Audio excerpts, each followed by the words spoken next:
This podcast is brought to you by our Anime Addicts community. In this holiday season, if you want to stuff our digital stockings, give us a little year-end love. AAApodcast.com/join or Patreon. Spread that Christmas cheer. We'll be spreading around the hentai episodes, the hobby addicts, and the after parties. All of the exclusive content just for you for supporting. So again, stuff those digital stockings over at AAApodcast.com/join or Patreon.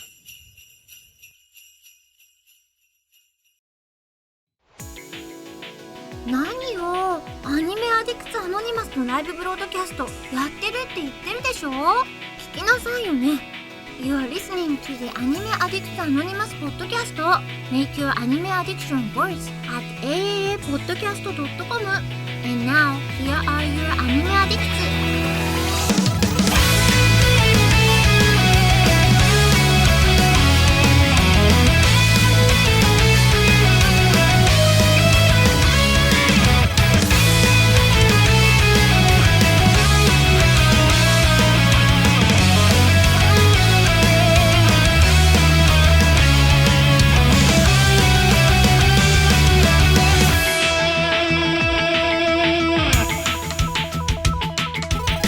Hello everybody and welcome to episode 708 of the Anime Addicts Anonymous podcast. It's your boy Mason, coming at you, as I always do, in just complete turmoil, complete disarray.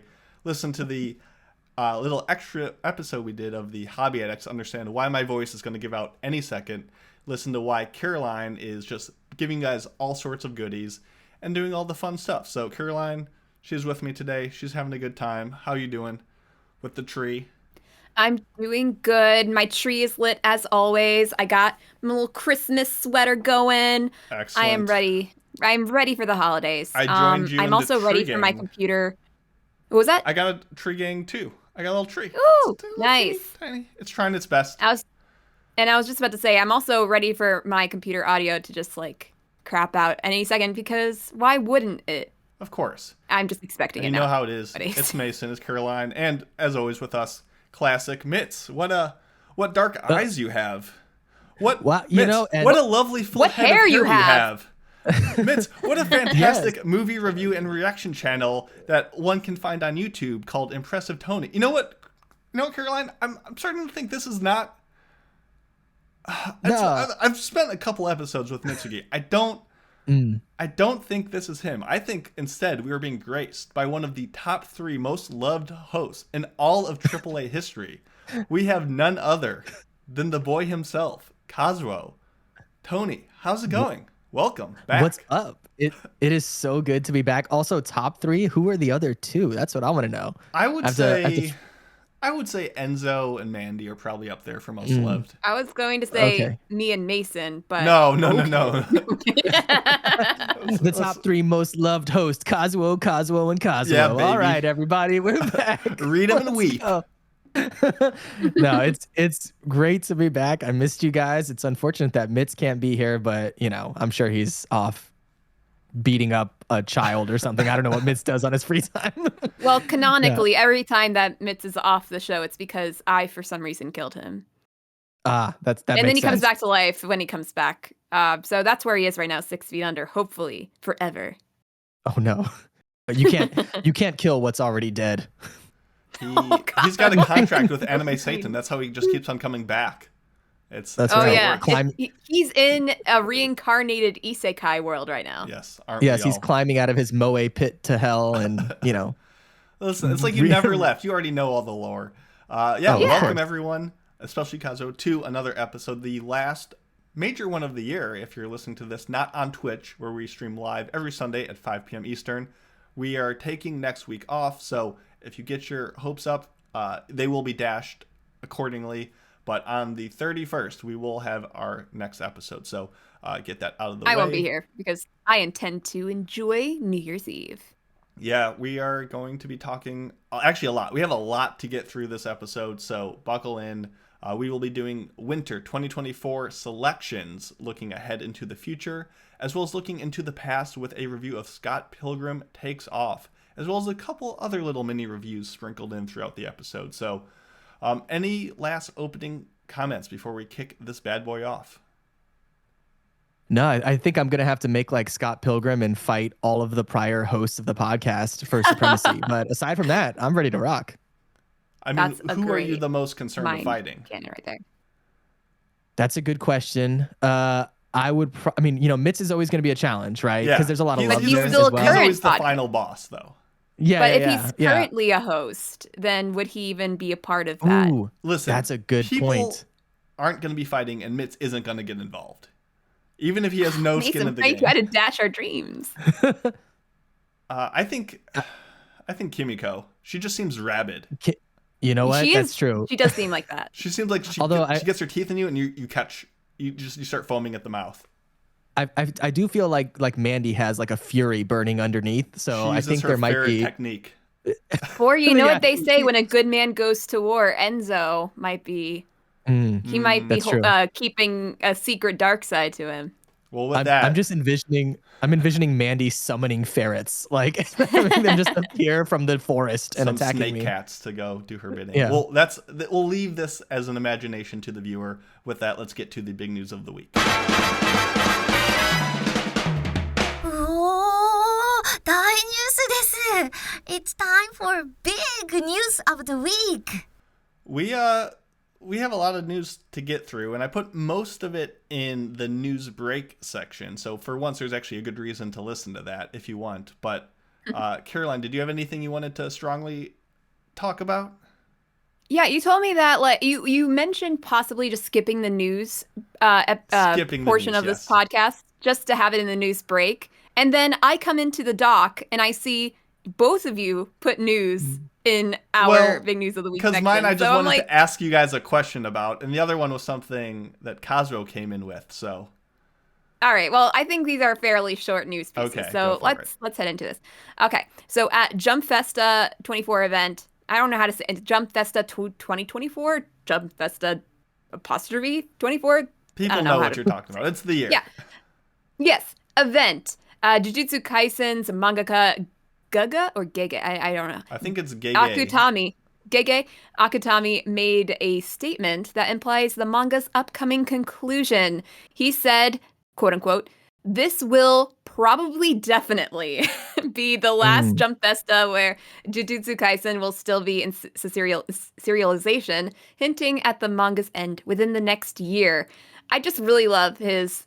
I don't know if it's based on what exactly he said or the translation, but probably definitely it's very funny to me. Those are Pick one. That's a deal you can count on. Yeah. You can almost certainly maybe count on this. Yeah. I It is a say words like distinct that possibility. occasionally, all of the time.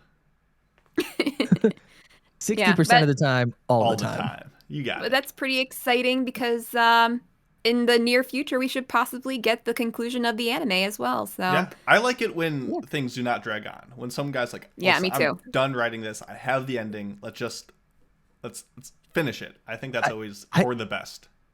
I never believe it. Like, do you remember when One Piece was supposed to end? Do you remember they were talking about that years ago? He's talked about like he's in the final stretch. It's just relatively his final stretch is Right. 20 decades. years. immense. Oceanic. Speaking and of speaking which, of which, the segue, Wit Studio, this is kind of the biggest news that I couldn't just relegate to the news break. Wit Studio will be doing a One Piece anime series remake, which is why?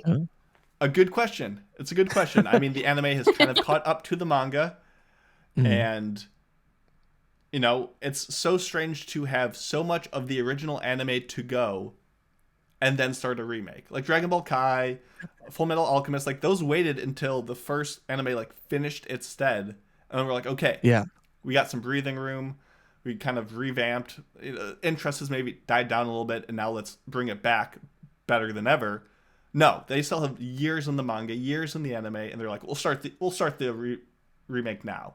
Can you think of any other situation interested. where a currently running anime is getting a reboot? Not like this. I guess the bigger question I have for you guys is, neither of you have watched much, if at all, One Piece, correct? Right. Yeah. A bit of it, but you yeah, dabble, not- you watch an episode here and there, but Yeah. you're not. You see the episode count of 1,000 XXX, and you're like, I think I'm just good on this one. Would this Yeah. bring you in? would this be like, if I'm starting at the beginning with everyone else, does that tempt you more than if someone said, oh, you have to watch One Piece, going back and seeing the juggernaut of a wall? It's slightly tempting, but here's the thing.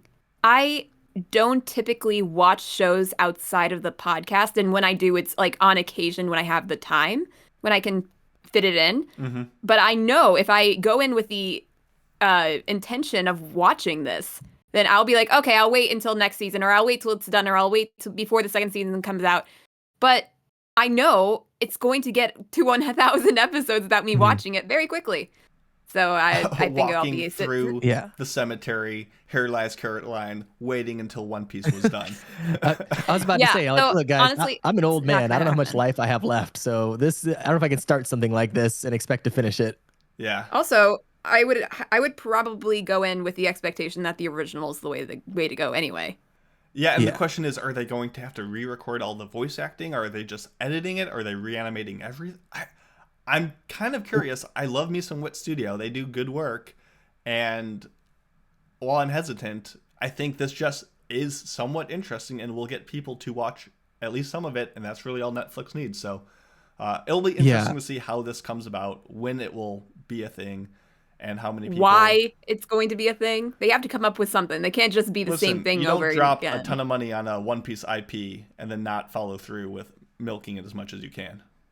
Yeah, I've really got two questions about it. One, is it going to be like the Dragon Ball Kai type situation where they, summarize it all into a more digestible product?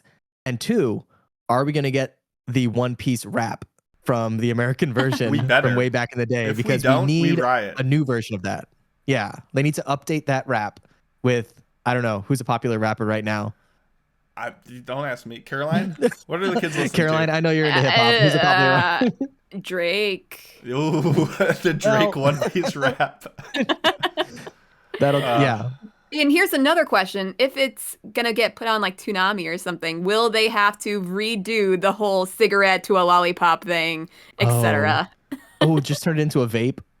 Yes. Can we get some One Piece like updates for modern time? Exactly. Digital pirates. You wouldn't download. Can they be wearing Crocs in this one? Let's hope. So, speaking of Netflix getting properties, I did not even know this next thing was a thing until someone was like, "Hey, did anyone watching this thing?"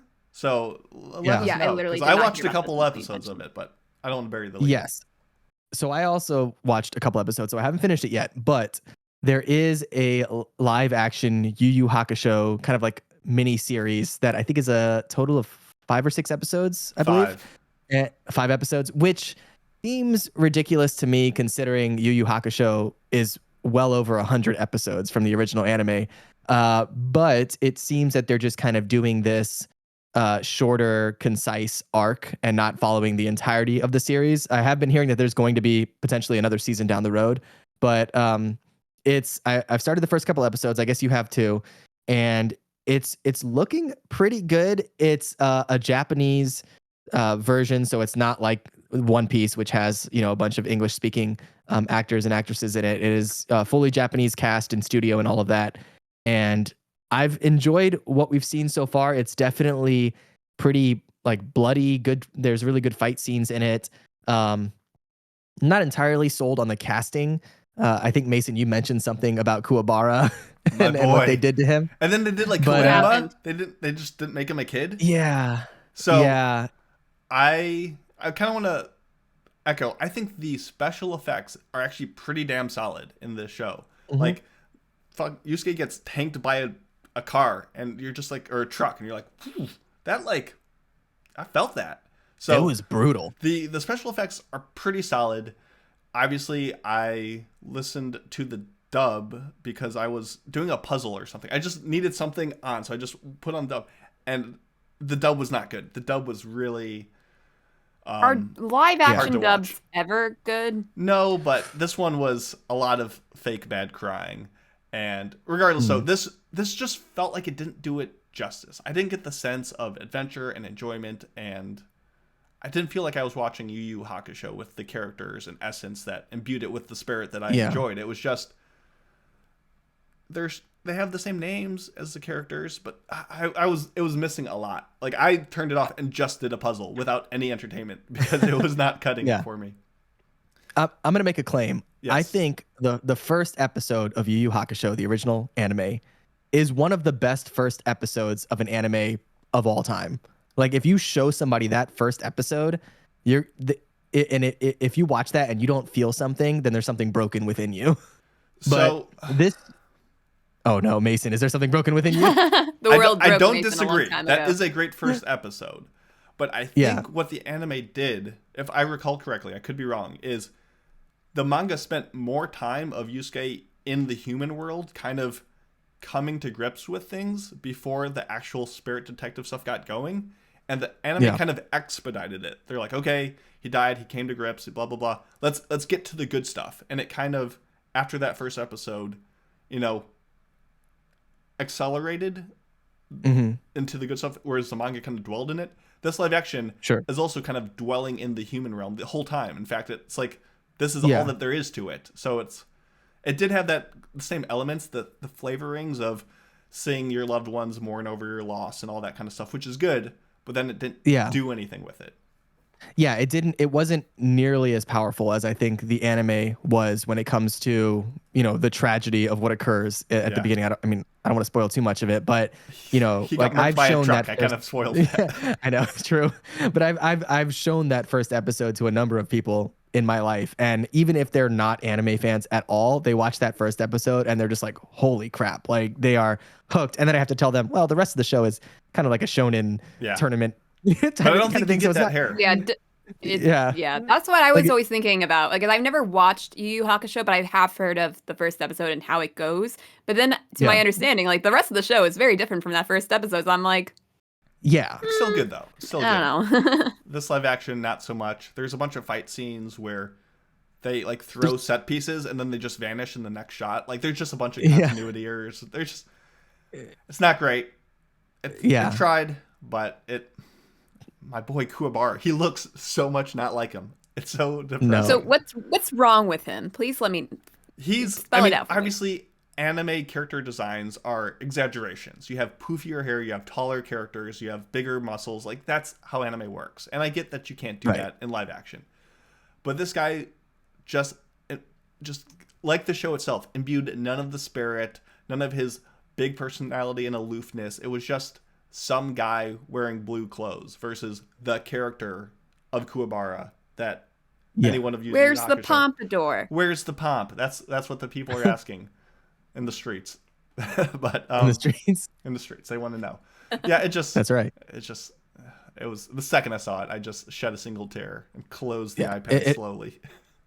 It feels like diet Yu Yu Hakusho. It's like it's not quite the same as the original, and for that it's like, why bother?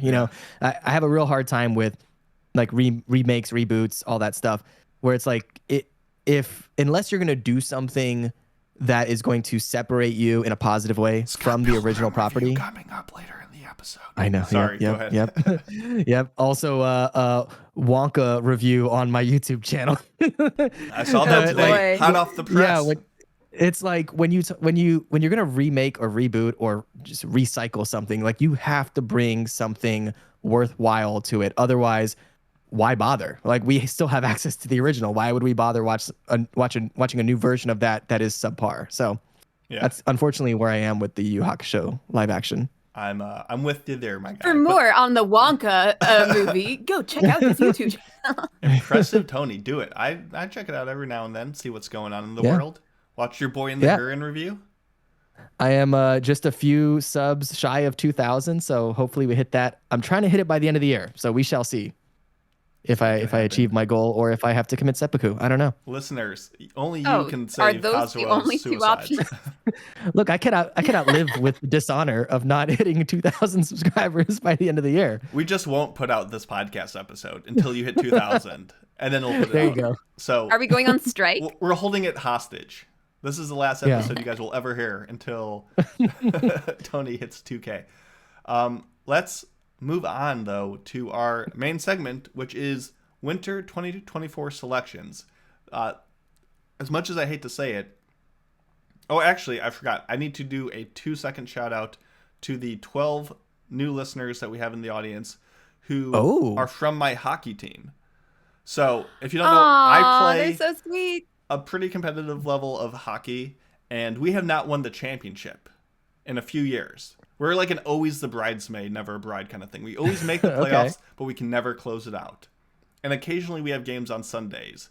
And then I have to be like, oh, sorry, guys, I can't make the game. I got stuff going on. And they're like, what stuff you got going on? And I'm like, nothing. But eventually I told them, I will tell you guys what I do on Sundays when we win a championship. And unfortunately, we did just that. This last week, we finally won the championship. Not only winning, we were 14-0 the whole season. We were undefeated. So I had to, in shame, in shambles, in sweat. No, this must have been an epic reveal. Reveal to my teammates who were busy drinking champagne out of the trophy that I review anime on a podcast. And they immediately asked 2 questions. One, what's the name of it? Of which I say, like, I'm not telling you guys. We have to win another championship. Of course, they Google it. And find What? It in Are you 2 serious? seconds. And the second question is all about hentai. It's all about, oh, you watching that? And I'm like, I mean, for $7 a month, you too, listeners, can hear my opinion. But so I told them I would give them a shout out today. So there you go. Wait, but you didn't tell them the name of it? No, they figured it out instantly. Yeah. Oh, You nice. You just look up Anime Podcast Mason, and there's not too much that pops up. So, sorry. I told them I'd shout it out. There you go.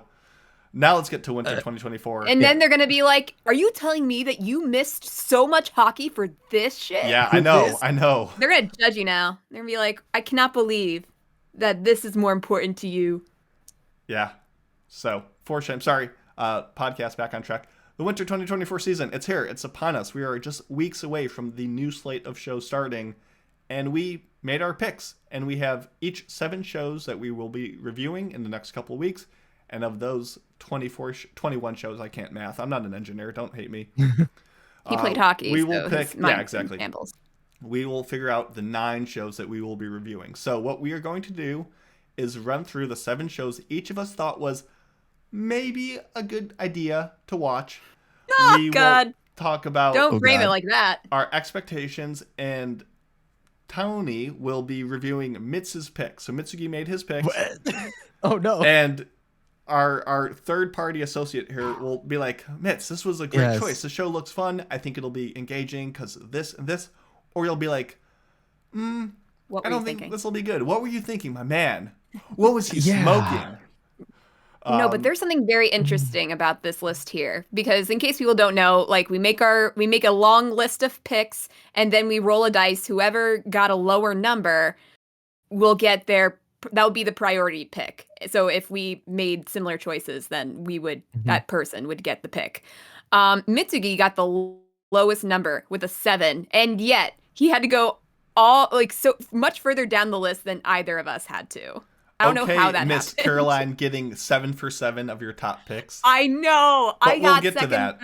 Second place real, The one last thing I want to state 7 out of 7 is, as Caroline alluded to before we started recording, back in the day, Kazuo, you did this list as well. And you made your list, from what I recall, from just sorting the upcoming anime by most popular and being like, if more people are excited for it, it's probably going to be a good show.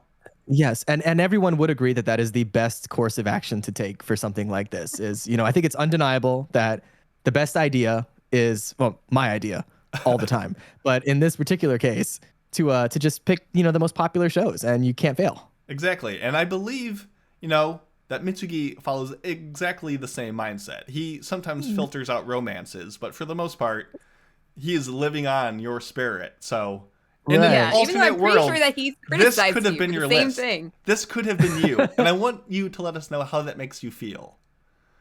This is, look, here's the thing, is that Mitz had to go all the way to his last pick, his last couple of picks for this one. So I have no doubt that if he had gotten his top 7, it would have been fantastic.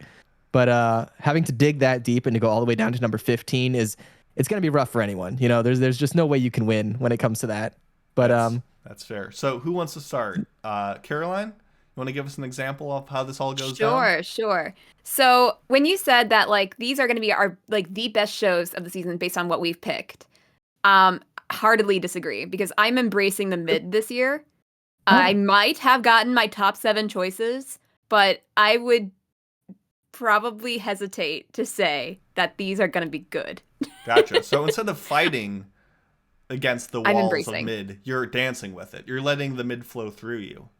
Yes, exactly. I see. Because let's see here, a lot of these shows on my list, I would describe as a potential guilty pleasure. And that will just pop off with my number 7 pick.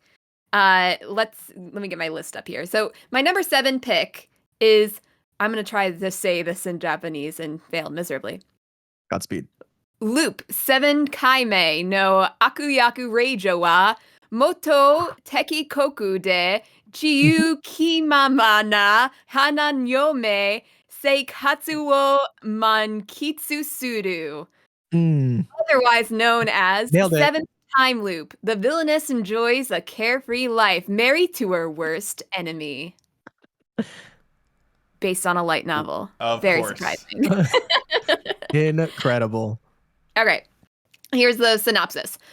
Being reborn once might sound impressive, but Riche is already on her 7th time around. She has had all kinds of excitement in her previous lives, from peddling goods as a merchant to locking blades as a knight, so now she's determined to kick back and enjoy. But to savor the high life, she first must marry the handsome prince, the same one who happens to be her murderer. It'll take 6+ lifetimes of experience and skills for Riche to break the time loop and make her extravagant dreams come true. It will take 6+ experiences.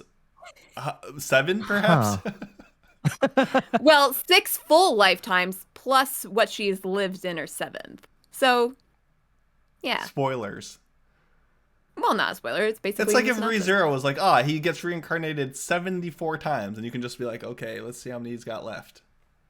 But anyway, why do you think this will be a show that you will watch? Here's the thing. It sounds a lot like the reason why Ray Liana ended up at the Duke's mansion. And was it good? No, but I freaking loved it. So I, again, embracing my guilty pleasures. And I'm going to go into this show reincarnated as a noble lady and having to get together with my enemy, but it's going to be enemies to lovers. And I love that shit. So I put it on my list. So this is, again, a light novel, or based on a light novel. And it's produced or made by Studio Kai, who did Uma Musume and Super Cub. And also, so this is 2 studios, Hornets, who did Somali and the Forest Spirit. I've never seen an anime done by 2 studios before on my list, so that's strange. It's also being directed by Iwata Kazuya, who directed Love After World Domination, which I loved. And he's also done work on Your Lie in April and Bunny Girl Senpai. So I am going into it with low expectations, but hoping at least it will be a guilty pleasure. Nice. Love to hear it. I hope it fares you well. All right. Would you like to go next, Mason? No, I want to hear Kazuo. I want to hear his take at the bottom of the barrel. Okay. Well, it looks like Mitz and I had to go to the 15th choice, which is the very last pick on the list. And that is for an anime called, well, the English translation is Gushing Over Magical Girls. Oh, why did he choose this? Why that verb? Never use that verb. Gushing. I think the exact translation, though, from Japanese is, quote, looking up to magical girls, I admire magical girls is another version. So looking up to magical girls or I admire magical girls. At least it's that form of gushing. Sounds like whoever I is has a magical girl kink. Yeah. Now the plot summary, let's see here. I'm just going to read it off of like Wikipedia. It says, Utena Hiragi is a normal girl with a strong admiration for magical girls. So the girl has an admiration for magical girls. Ooh. Interesting. Especially the trio that protects her town. Tre Magica, Magia, Magi, I guess. One day, a mascot named Venelita approaches Utena and gives her magical powers. But rather than become the magical girl of justice she always wanted to be, she instead becomes an evil general of the Enormita organization. Despite the misfortune in being forced to fight against the magical girls she admires, Utena soon discovers that she has a hidden sadistic side. Now, here's the thing, guys. Boy. Uh, my Anime of the girlfriend year? I'm gonna explain it. My girlfriend makes fun of me all the time for not literally, like, it jokingly makes fun of me for watching a bunch of anime. And so if she were to overhear me talking about this show right now, I guarantee you she'd be cracking up on the other side of the door, because this sounds completely ridiculous. I watched the trailer, which was a choice, and it opens up with a girl getting her magical powers and immediately transforming into like a costume that has pasties on her boobs. Oh, and no other no. top, really. Like, she has like sleeves and like no shirt and just pasties on her breasts. Why even have sleeves at that point? And even the thumbnail, like, if you just look up a trailer for this, the thumbnail for like the video that's viewed the most has her just with her fingers in her mouth and like sweating and like practically like almost an Ahegal face. So this to me screams something that should just be a hentai. So I don't know. So this why is it's gushing over gushing magical girls. Yes. I don't know why this exists. I mean, I know why it exists, but I'm not sure why Mitz would even put it on his list. Although it is his last, it is like number 15 on his list. So I imagine he just kind of threw it on there because, whatever. But yeah, I don't know if this one's going to be his cup of tea or my cup of tea or most people's cup of tea. But I'm sure, you know what, for the audience that this is aimed at, I think they're going to love it. So we'll see how many people will be gushing over these magical girls. So, yeah. Nice. I'm glad I looked that up. It looks like Captain Avatar is going to check it out, which, you know what, you go for it, and I hope you enjoy it. Godspeed, soldier. My number 11 pick is Mr. Villain's Day Off. And it's funny that kind of our first three picks here all kind of feel similar to Love After World Domination in one way or another. The plot synopsis of this one is an evil organization from another planet is trying to take over Earth. An extraterrestrial life form from that organization, named the General, tirelessly fights against Earth's defenders every single day in battle. And today is his day off. And he loves pandas. He's just this edgy-looking, evilly growly voiced, shark-toothed demon man. And he just loves pandas. I love pandas. Perfect. I'm in. I'm expecting this to be a mix of like Way of the House Husband with a bad guy who's kind of a good guy doing normal things like Devil is a Part-Timer or Love After World Domination. And yeah, especially because this has like that Super Sentai. Too. You did. I was like, how did you not pick this? Oh, because no, I did. I just missed it. Yeah, I did have my number 8. So I'm expecting this to be comfy. I don't know if the comedy will land. Hopefully it nails both aspects. It's done by Shinei Animation. They did Dangers in My Heart and Teasing Master Takagi-san. No news yet on where it is streaming, but it's based on a manga. So it just looks safe, looks fluffy. I'll see some pandas. I'm a happy man. I doubt it will pass, but we'll see. So that's yeah, Mr. it's not really your Off. type of show. I'm surprised that you have it. But yeah, safe. I was kind of I might try it out myself because it does seem like, cute, fun. It seems like a Caroline show. But what's your next one? Yeah, it does. My next one is basically my first one. This when I was making my notes for this, I realized I kind of got the idea that they would be very similar. But these two shows, the one I just talked about and this one, are very similar. I cannot stress this. Okay. The name of my number 6 pick is Gekai Elise, or Dr. Elise, the Royal Lady with the Lamp. Follows Dr. Sun Ji-hyun, who is considered a prodigy amongst Korean surgeons. In her past life as Elise de Clorance, the ill-mannered wife of the emperor, her jealousy and greed had led to the loss of her loved ones and, ultimately, her death. For that reason, she vowed to now save lives instead of destroying them. After a fatal plane crash, Elise finds herself once again in her former body. With her previous knowledge of modern medicine and now a chance at mending her mistakes, she's determined to contribute to the Empire as a medic in this life. But will Elise be able to avoid her engagement to Prince Lyndon de Romanov, the man she had loved to the point of her own demise? Dun dun dun. I'm sure. I would bet money that Caroline's impassioned reading of the plot I would enjoy more than watching the show itself. But I'm hoping it's good for you. I know. Listen, okay, so we could check several things off this list. 1, reincarnation. 2, knowledge of past lives. 3, wanting to make this life better than the others. And 4, having to avoid or like trying to be wary of an engagement to a man who might ruin everything, might cause demise.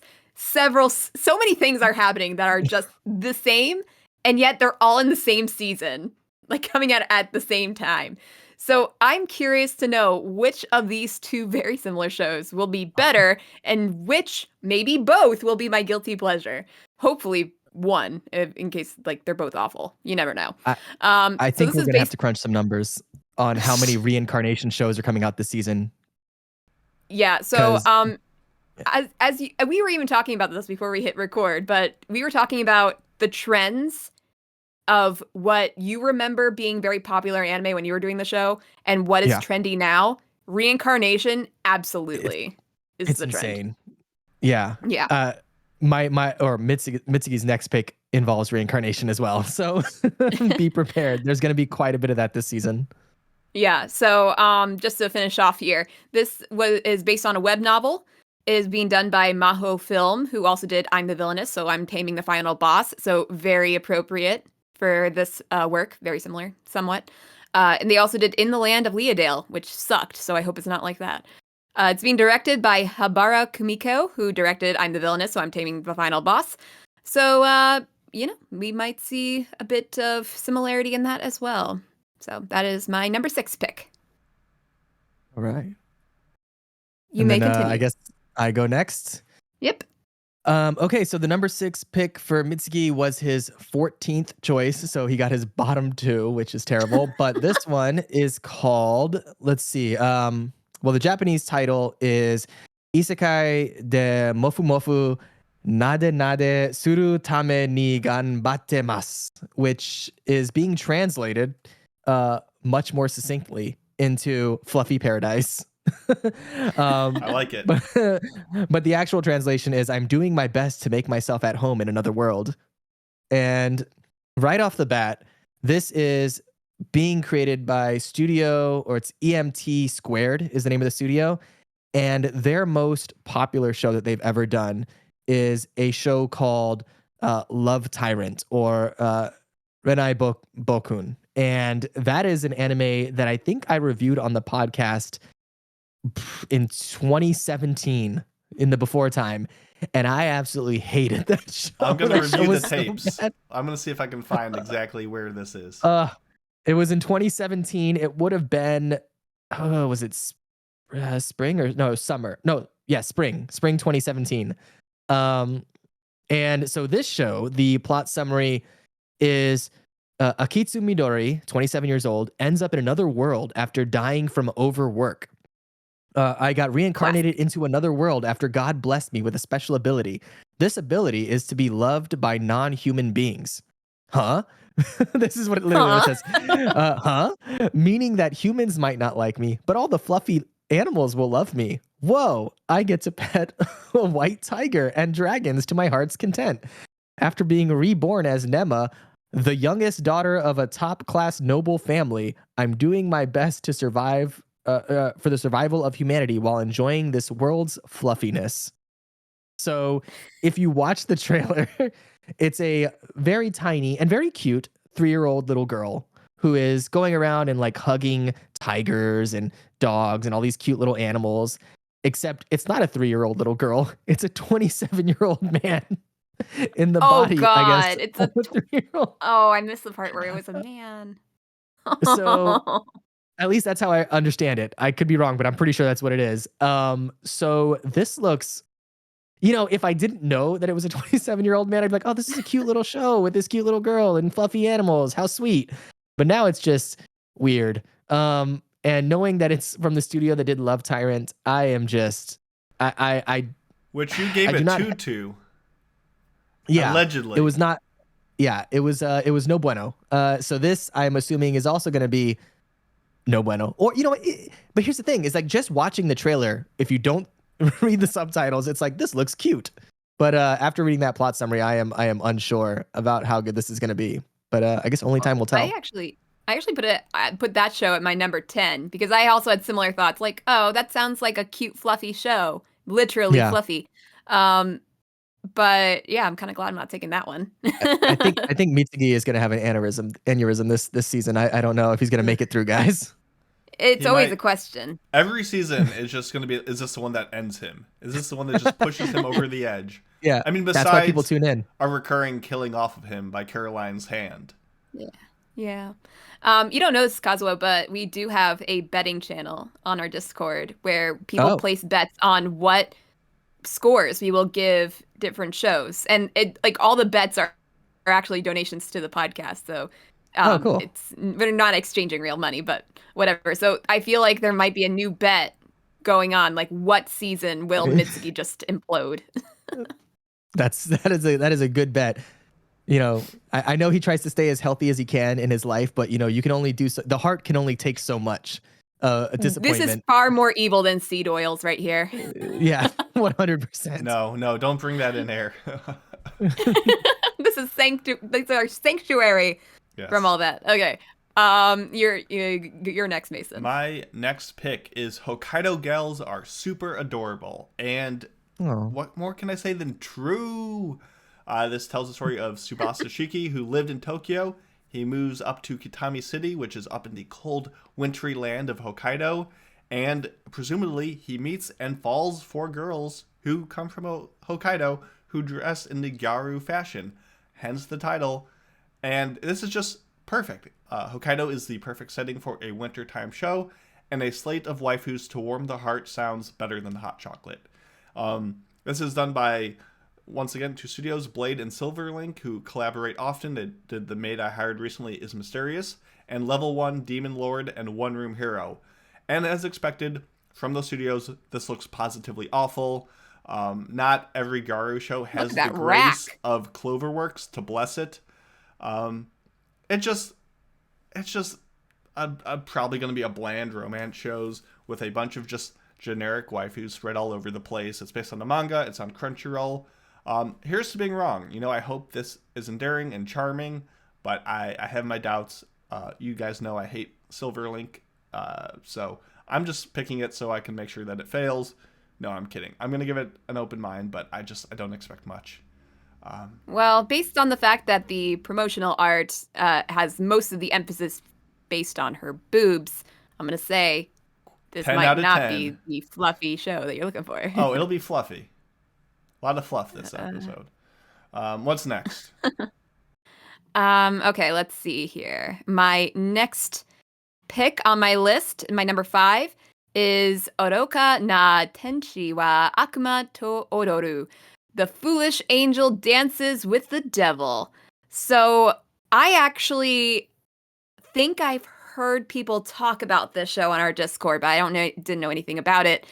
I am not sure if I'm going to love it, but we're going to give it a shot here. Here's the synopsis.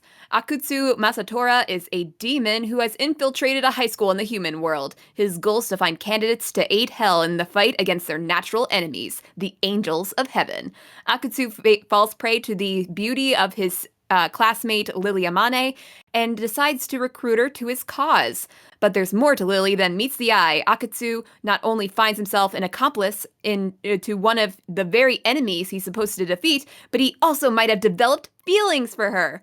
Oh my god. Enemies to lovers? Question mark? So based on the fact that I've heard people talk about it briefly, I think that's enough to give it some sort of hope that it might be good. It is based on a manga. It is being done by Children's Playground Entertainment, who did The Faraway Paladin and Citrus. The Now, one person is doing all three of these things: director, sound director, and series composition. It's being done by Kawasaki Itsuro. He directed, scripted, and sound directed The Yakuza's Guide to Babysitting. So, if that means anything to you guys, yay. I didn't actually pass The Yakuza's Guide to Babysitting, but it sounds like he's competent in doing several things at once. So, yeah, I'll see what this is all about. All right. Neat. Moving on. Yeah, I am trying to find anything on this other show that Mitz picked, but not a lot is coming up. This is his, I guess, fifth choice, which went all the way down to his 12th pick on this list. So at least he didn't have to do his 13th pick. That's nice. It is called, let me see here. It's got a pretty lengthy name. Okay, I did a Japanese to English Google Translate because they didn't really have a title on my anime list. And the direct English translation is a record of the development of famous hot spring, quote, you of another world, hyphen, the reincarnation of an around 40-year-old hot spring enthusiast was a leisurely hot spring heaven. So we've got hot spring, three times in that title and reincarnation. So we've got that. According to my anime list, the plot summary says Yoshizo Yukawa is a passionate hot spring enthusiast, a hot springs hunter who was able to sniff out the source of springs. One day, while searching for a hidden hot spring to revitalize a town, he slips off a cliff and dies. He is then reincarnated into another world by an Inari deity of a small shrine hidden in the rocks. Yoshizo is joined by Inari's messenger princess, Mayudama. The hot spring hunter within Yoshizo is stirred right away as he takes a bath with Maduyama in the hot spring he just discovered. Then an elf girl appears. That's it. That is the full synopsis for this show. I couldn't find a trailer. I couldn't find much of anything, but this it looks great, guys. I don't know. I don't think there could be anything possibly wrong with this anime at all. I think it's 10 out of 10. It's going to be one of the best of the season, and that's that. So it's. Oh, go ahead. I'm sorry. I feel like I've heard about somebody joking about a reincarnated as a hot spring manga. Is that what? Oh my god! I mean, he's not. Is he? I don't think he's reincarnated as a hot spring. But I think I've heard about it. So that's why I was questioning it, because how many of these type of anime are there? Reincarnated. I'm looking this up. It looks like he's just reincarnated, spring. And then gets to take hot springs baths with a female deity and then an elf girl. So if you're looking for that, there you go. I think we have another one here that might as well be a hentai. So that's 2 of the 3 anime that Mitz has had so far. I think should probably just be a hentai. Do you think he's I that think this is different though? from reincarnated as a hot spring. Yeah, this is different. Okay. Yeah. Unfortunately, I want to know what it feels like to be the hot spring, not to be in a hot spring. I would watch that show for sure. Yeah, that's the one I'm in for. Yeah. That's the immersive So there experience. We go. Moving on. My next pick, number 7 on my list, is Metallic Rouge. This takes place in a world where humans and androids coexist. The story follows an android girl who is on a mission to Mars with her partner, and that mission is to murder 9 artificial humans who are hostile to the government. So, AI clamping down on free speech? I don't know.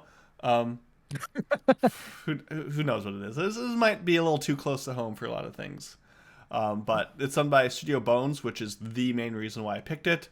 They are churning out My Hero Academia. They are churning out more Bungo Stray Dogs, but I still like what they tend to do, and this is an original work. It will be on Crunchyroll.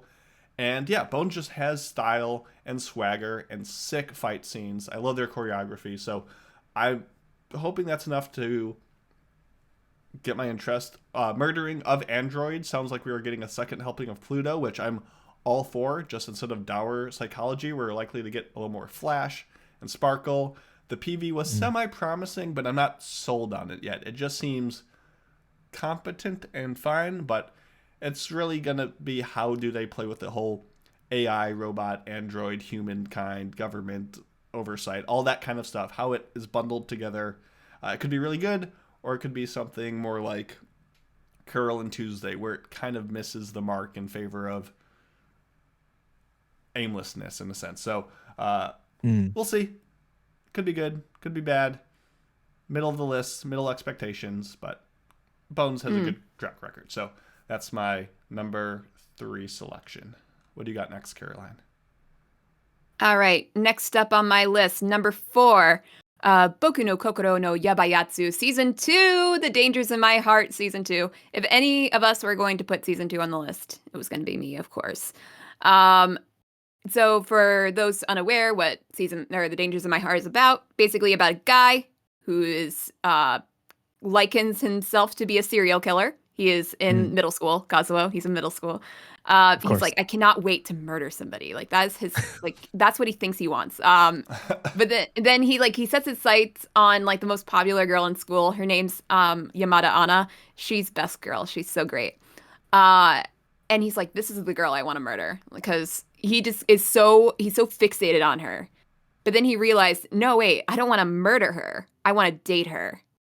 Ah, very, very similar. Now, this sounds really strange, but it's actually one of like the cutest little little comedy romance going on.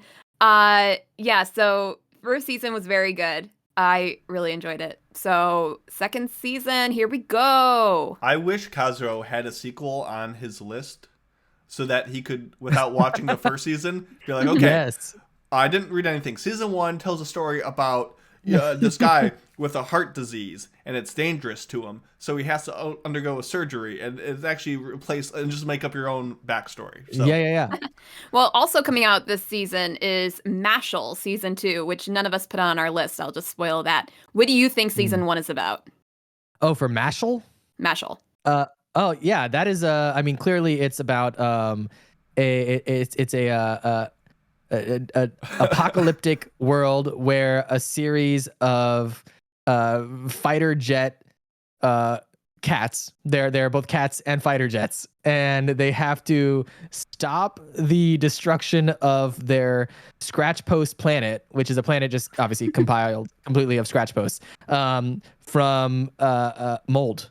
Mold is overtaking, and it's really kind of brutal. It's very dark. It's a lot of death, so much death. It was actually pretty close. The only difference is it's actually based on mashed potatoes, not cats, hence mashed potatoes. They just made a spelling mistake. That makes sense. That's how the Japanese pronounce it. Mashed potatoes. No.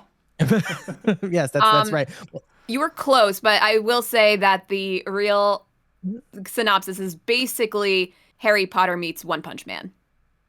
Oh, well, all right then. But not as good as you would think. Harry Potter, but it's like a gag comedy. So yeah, I thought it was okay. I actually considered I did put it on my list somewhere, but further down.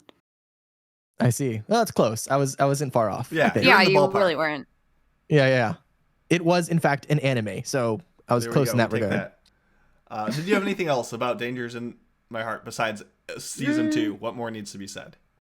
Yeah, not really. I mean, I won't say that it has a strong chance of passing because I don't really love passing season 2s of shows because if we've already reviewed it once, then what more is it going to say? Especially for a rom-com, so it's not as if it's going to be hard-hitting, plot-driven stuff that would change people's minds. But if it pisses off Mitz, I'm down. No, but if I can't really, if I don't have like a strong pass anywhere else, then I'll probably pass it. All right, so that's it for that. Mitsugi / Kazuo, go. Yes. Okay, let's see. Where are we here? Number 4-ish? Yeah. Something like that? Okay, so that is going to be his number 7 pick, which is an anime called, and I'm just going to give you the English version because I don't speak Japanese, and you probably don't either, listeners. Or you might, but most of you probably don't. So the English name is The Wrong Way to Use Healing Magic, which is an interesting concept of, as far as how could you heal incorrectly? I don't know. Maybe somebody has a wound on their face, and instead of closing the wound, you close their mouth permanently. That's an option. I don't know. I like to think it's the guy who does like the charge EMT, like the Claire, and like zaps the body. He uses that Just as like electrocutes for someone to death. any issue. Some guy's like, oh, I got a splinter in my groin. I got you, my dude. Clear. All right. So okay, that would be interesting. The trailer looked decent. Like the animation was all right.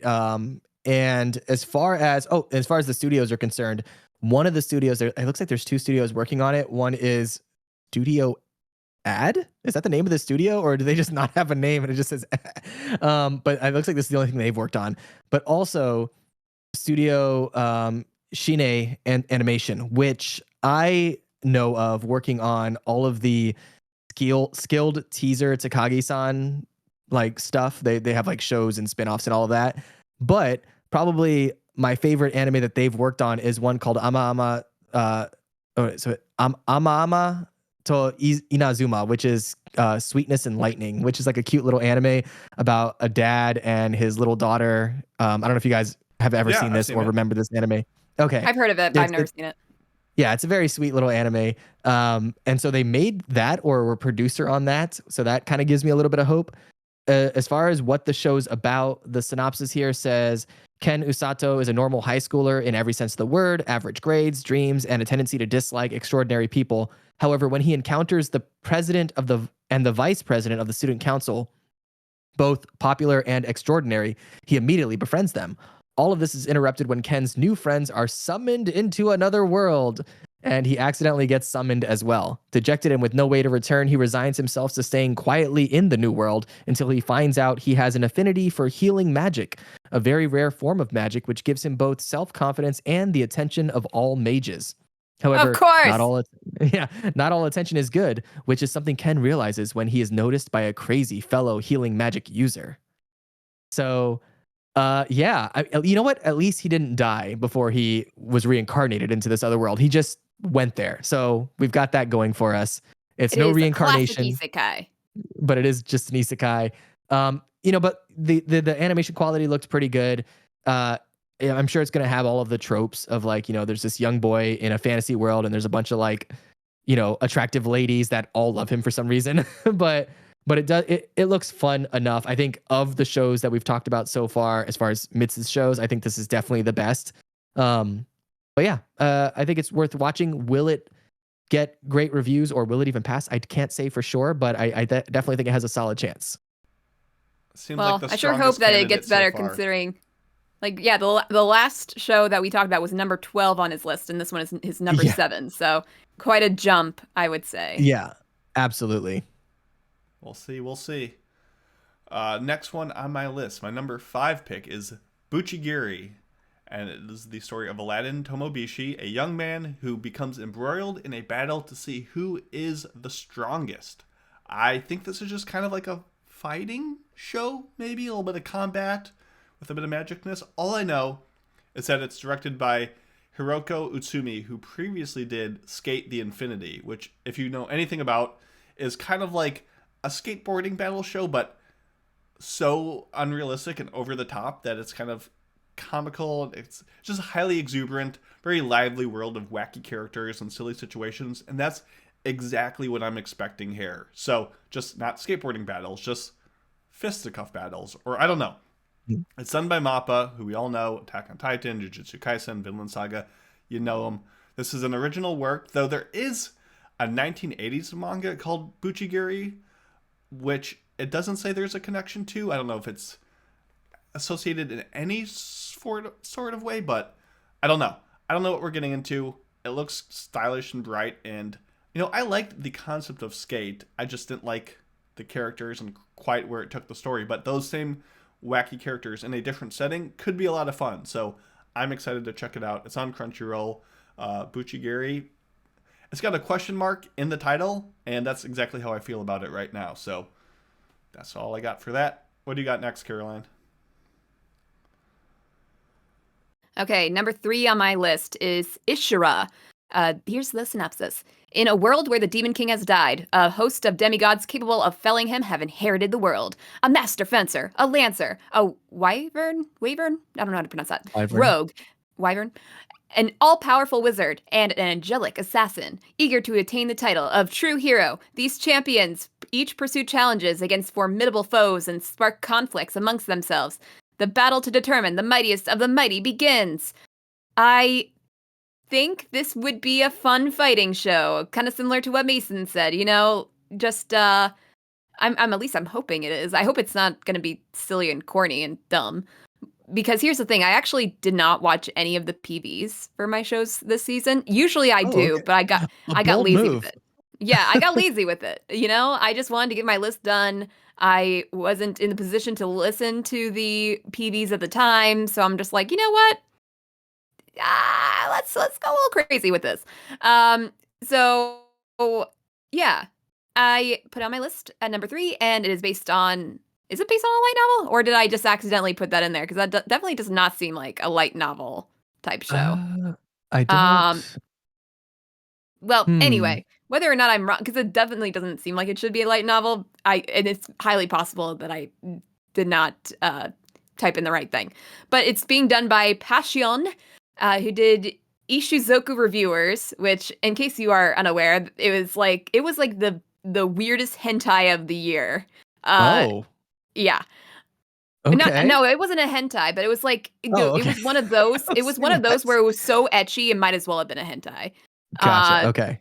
Also, Miruko-chan, Wasteful Days of High School Girls, and Citrus. Citrus keeps on popping up for me these days. I remember that. Yeah, it's being done by 2 directors, Takahashi Takeo, who did Spice and Wolf and Citrus, and Ogawa Yuki, who did Miruko-chan and A Fooly Cooly Progressive. So I'm hoping for some fun fighting and hopefully nothing bad. But I'm going to look up whether or not it actually is based on a light novel, because that's crazy. Oh, it's a novel. Yeah, it is a novel. Wow. Okay. Well, it sounds like they have like capable directors behind it. And, I feel like having talent on like working on the show is never a bad move. So, there's a decent chance of it being good, it looks like. So, yeah. So let's hope. Not bad. All right. I guess I will go next here with what is Mitsugi's 3rd pick, which is his number 6 on his list. And that is a show called, in English, Tales of Wedding Rings, or I guess in Japanese, Kekkon Yubi wa Monogatari. And it is from the studio Staple Entertainment, which you probably haven't heard of, or you may have, but they've only ever done 4 different shows, it looks like. And one of them was a hentai, literally. And another was an ecchi show, or at least one of them was. So they are, I guess, stepping into non-ecchi or hentai stuff. And this one here says, Sato has been in love with his childhood friend and neighbor, Hime, ever since she and her grandfather appeared out of nowhere 10 years ago. Now a dazzling yet mysterious high school beauty, she makes it more and more difficult for him to confess his feelings. As the anniversary of their first meeting is nearing, will he muster up the courage to transform their friendship into something more? Or will an entirely different fate await this tightly bonded pair? Wait, that does not sound right at all. I think that is the wrong synopsis. Why? Because watching the PV, it is completely different from that. Maybe that is the story behind the PV. It was in Japanese, so I couldn't quite, pick up everything that was being said. But the PV of Tales of Wedding Rings, is that I'm gonna make sure I got this right here, that I'm looking at the right stuff. Yeah. The PV is like there's a fantasy world and nope, but that is like even in the actual PV, that is the summary that they give, which is very strange because it doesn't seem anything like that. It's listing it as an isekai. Yeah, so I guess they get sucked into another world and he ends up having to fight a bunch of maybe monsters. I'm just like skimming through the PV again here, and there are 5 different princesses, and the animation looks decent. It definitely seems like yet another isekai where a male character gets transported into another world where a bunch of scantily clad female characters are pining over him. And you get that. So I just looked up. I looked up the manga synopsis on my anime list, and it tells a different story. Does it? Okay. I need to know this. No, it's the same, but it goes into what you are looking at in the PV. When Okay. Sato's best friend Hime tells him that she's moving, he decides to follow. After crashing her wedding in another world, he ends up as the groom when she suddenly kisses him. Prophecy states that her husband is destined to be the king, the ring king, a hero of immense power who will save the world from the abyssal king. Is Sato up for the challenge, or is his new marriage going to end before it even begins? Okay, so it's all coming together now. If you combine So strange. if you combine the PV with the anime plot summary and the manga plot summary, then you will understand what this show is about.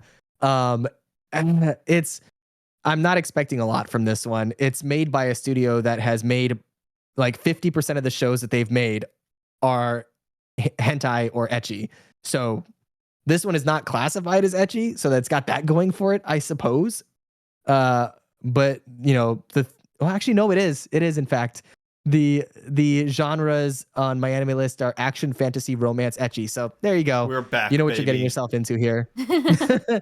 But It's also yeah. listed as harem on the manga side, so Yeah, so there you go. If you're looking for a good harem with maybe some action in a fantasy world, this is one of the hundreds of millions that you can add to your list. Love why it. is this so high on his list? I don't know. My all set with that? Oh yeah. Okay. Yeah. Okay. My next pick is number 4 on my list, which is Sengoku Yoko. Highly anticipated, and I am ready to be burned again. So this tells the world story, but of being divided into 2 factions, humans and monsters. And there's this monster named Tama who loves humans, despite being a monster, and vows to protect them from evil. And her stepbrother hates humans, despite mostly, being a human as well. So 2 different stories going after each other. And these 2 siblings are joined by a cowardly swordsman named Shinsuke. And they all travel around and they fight monsters and humans. And it's a big battle manga.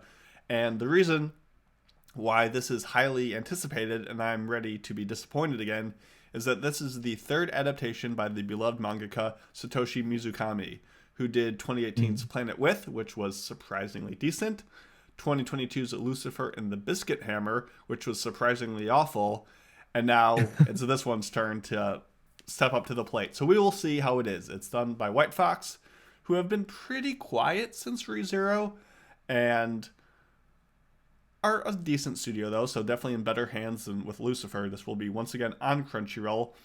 The biggest thing and the biggest hurdle right now is this is listed as 37 episodes, so it will be very unlikely that it will wow me enough to pass it, especially considering I wasn't the biggest fan of the manga. I read a couple volumes of it, and while he definitely has a unique writing style and appeal, it never really connected with me.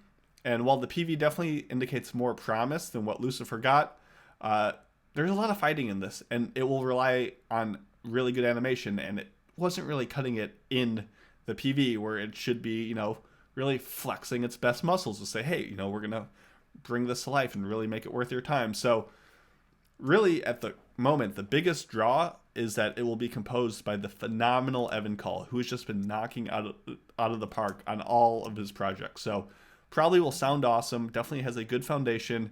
There is something for Sengoku Yoko to be worth your time. I probably would recommend checking it out.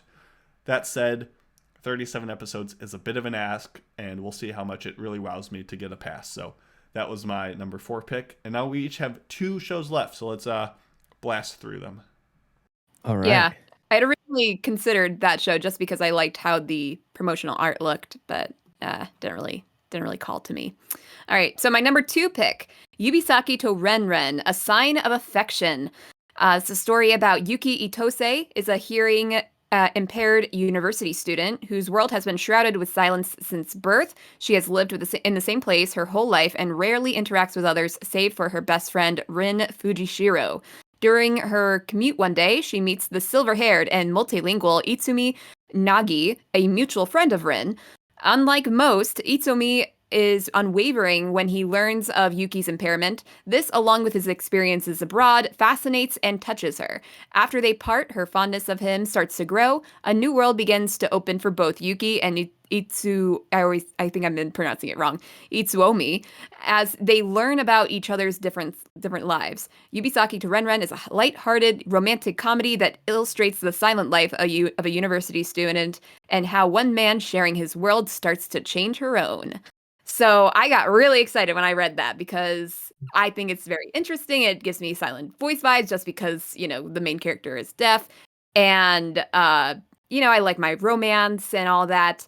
However, after I made my list, I was talking to the people in the anime club, and they told me that the guy is a bit of an ass.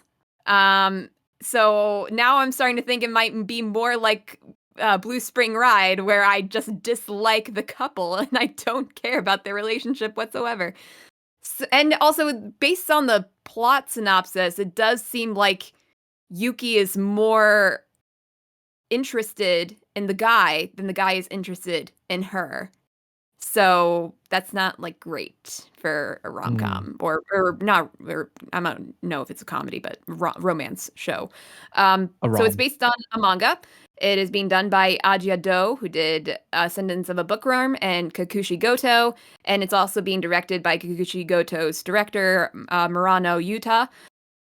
So I'm going to go in now with a bit of apprehension, even though it is my number 2 pick. Hopefully I like it still. Good luck. All right. Well, Mitz's number 2 pick is his 5th. So we broke into his top 5, guys. We did it. And this one is called... Oh, let's see. Okay, it's got a long Japanese name. The English version of it is, "My instant death ability is so overpowered, no one in this other world stands a chance against me." Oh, God. That literally is what overpowered means. They didn't need to add the definition for it at the end. So, yeah. And the synopsis here is, awakening to absolute chaos and carnage while on a school trip, Yogiri Takato discovers that everyone in his class has been transported to another world. Is that every show that Mitz has had so far? Basically. Are all of them isekais or reincarnation isekais? That's all he has going for him. That and ecchi. All right. This is incredible. He has somehow managed to sleep through the entire ordeal himself, missing out on the gift, powers bestowed upon the others by a mysterious sage who appeared to transport them. Even worse, he and another classmate were ruthlessly abandoned by their friends, left as bait to distract a nearby dragon. Although not terribly bothered by the thought of dying, he reluctantly decides to protect his lone companion. After all, a lowly level 1000 monster doesn't stand a chance against his secret power to invoke instant death with a single thought. If he can stay awake, if he can stay awake long enough to bother using it, that is. Okay. So yes, it sounds like another isekai, another wildly overpowered protagonist who can't be bothered to save his life or anyone's. So maybe he'll, build the will to use his power as opposed to just sitting around. It is brought to you by studio. Let's see. The studio is Okuruto Noboru. And they have worked on a handful of shows. Most of their most popular shows are isekais and ecchis or harems. So Mitz you kind of know what you're getting the most there. obscure Mitz went studios. wild. He went wild this season. Every show is an ecchi, basically. Well, you'll be happy to know that this one is not classified as an ecchi, so it's got that going for it. It's only a studio that has almost exclusively worked on ecchi, almost exclusively. They have a couple that aren't. So, yeah, this is. You guys picked a great one to bring me back on. No, this is just. Again, if this is the kind of show that you want, cool. But also, you have tons of shows exactly like this that you can pick from that are probably going to be great. So will this be worthwhile? I can't say until we watch it, but at just from You say that the as if plot you're summary- going to watch it. Oh, God. Why did I You say said that? we. He used the No, I W meant word. it was like I'll the see royal you at we. the review. No, God. So, is this one going to be worthwhile? I can't really say at this point, but I can say that there are tons of other shows that have similar premises that are probably going to be better than this. So, look up some classics. There's some great ones out there. But yeah, that's it for this one. Hopefully his number one pick is better. We'll find out soon enough. We shall see. I'm looking at the title of it and I'm worried. Mason, you should go be. ahead. My number 2 pick is number 3 on my list, and that is The Witch and the Beast, aka Maho to Yaju. The plot reads, a man carrying a coffin and a girl with the eyes of a beast appear in a town. The girl was once cursed by a witch, and she now searches for her in order to undo the curse. This is done by Yokohama Animation Lab. They've recently done The Kingdom of Ruin and The Genius Prince's Guide to Raising a Nation Out of Debt, so shaky ground to begin. Based on a well-loved manga, and the manga has some solid visual flair. We're probably, as usual, not going to get that level of quality with the anime adaptation, but it does look solid in the PV. This is on Crunchyroll, and I love me some urban fantasy, and I think this looks like a mysteriously capable standout. The PV kind of offers touches of Ancient Magus Bride, just with prettier boys and some Naruto running, so I am not really sure what I'm getting into with this one. It seemed to be holding its cards close to its chest, which I think works better for these darker fantasy, nor sort of mystery kind of things. So, not sure what we're getting with The Witch and the Beast, but more promise in the rest of this list. So, maybe not the strongest season, but we'll settle for some decent stuff. That's all we need here. We don't need a masterpiece. It's just winter. Take it we easy. just need Ease something into not it. terrible. Yeah, exactly. And I hope this will deliver that. So that's all I got.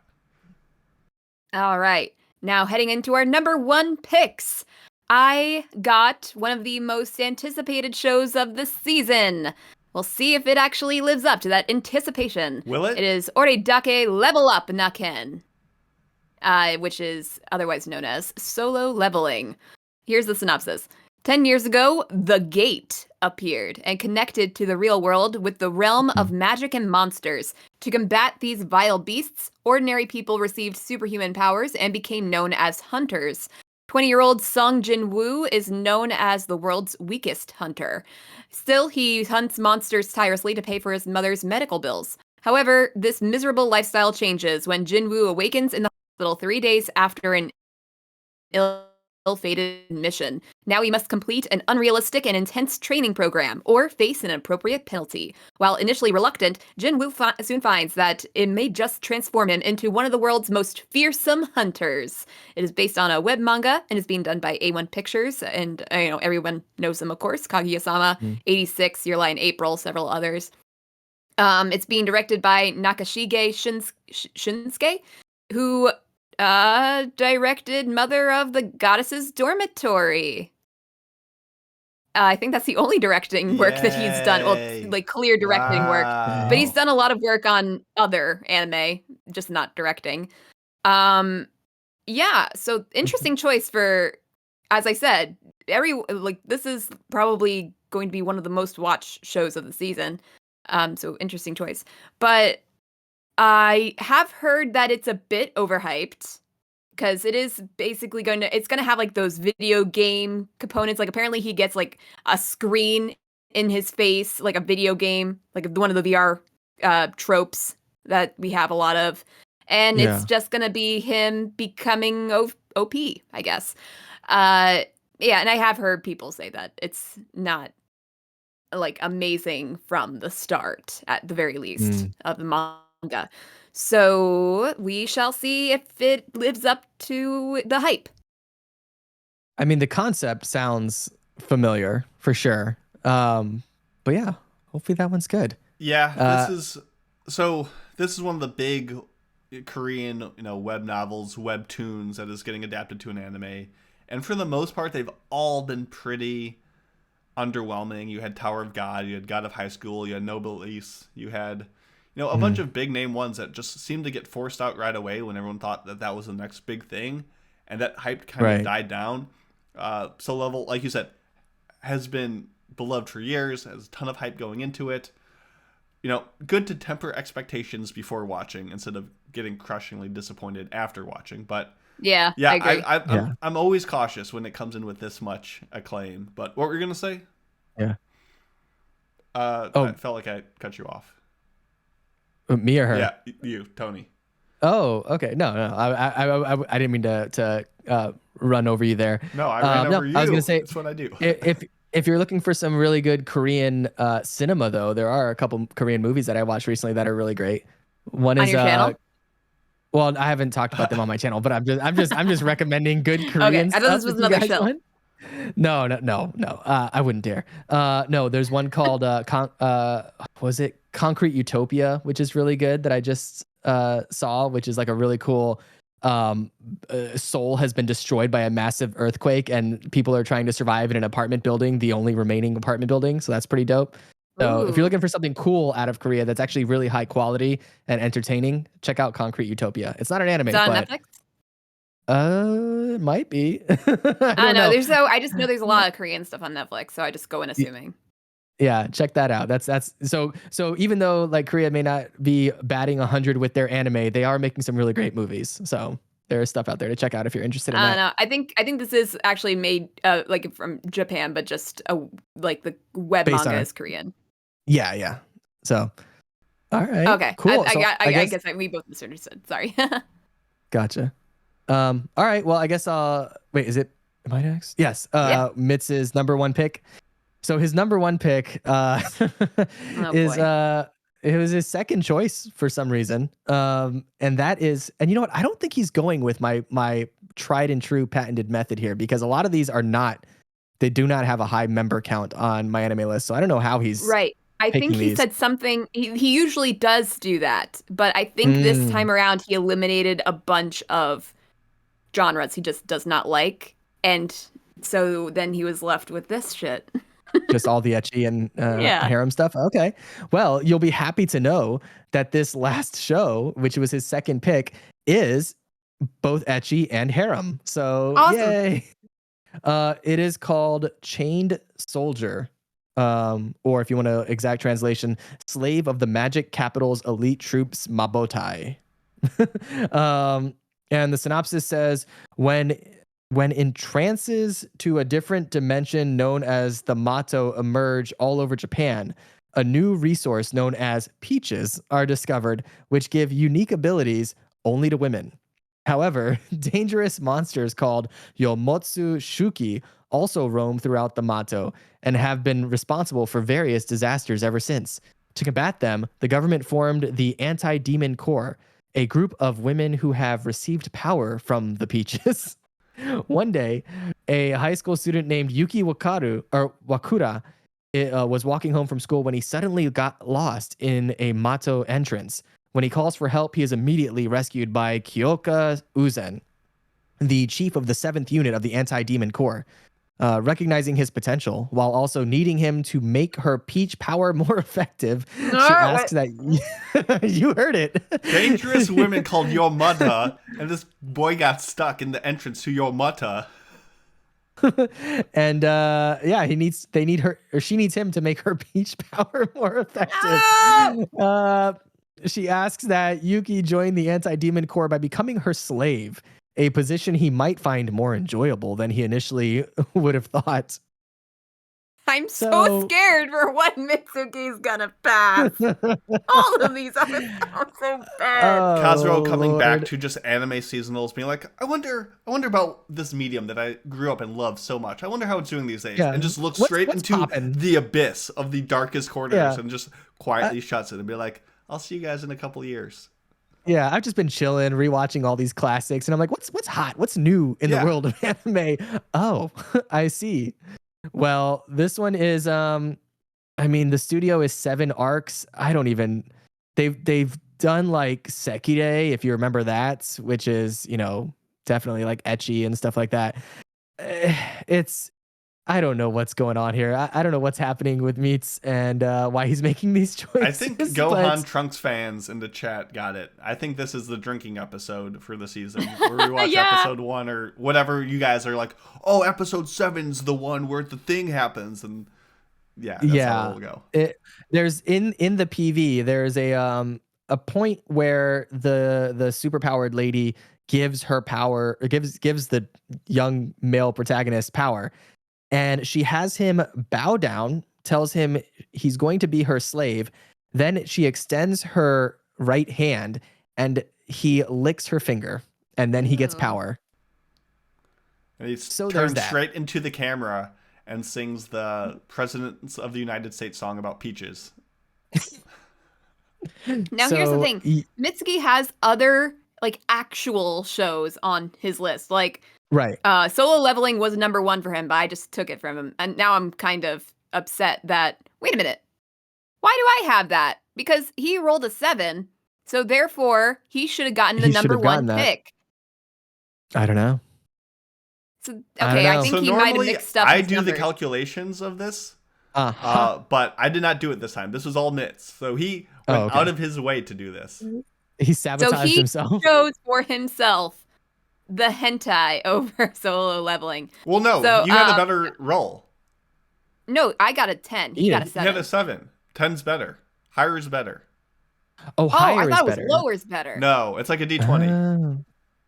I see. I see.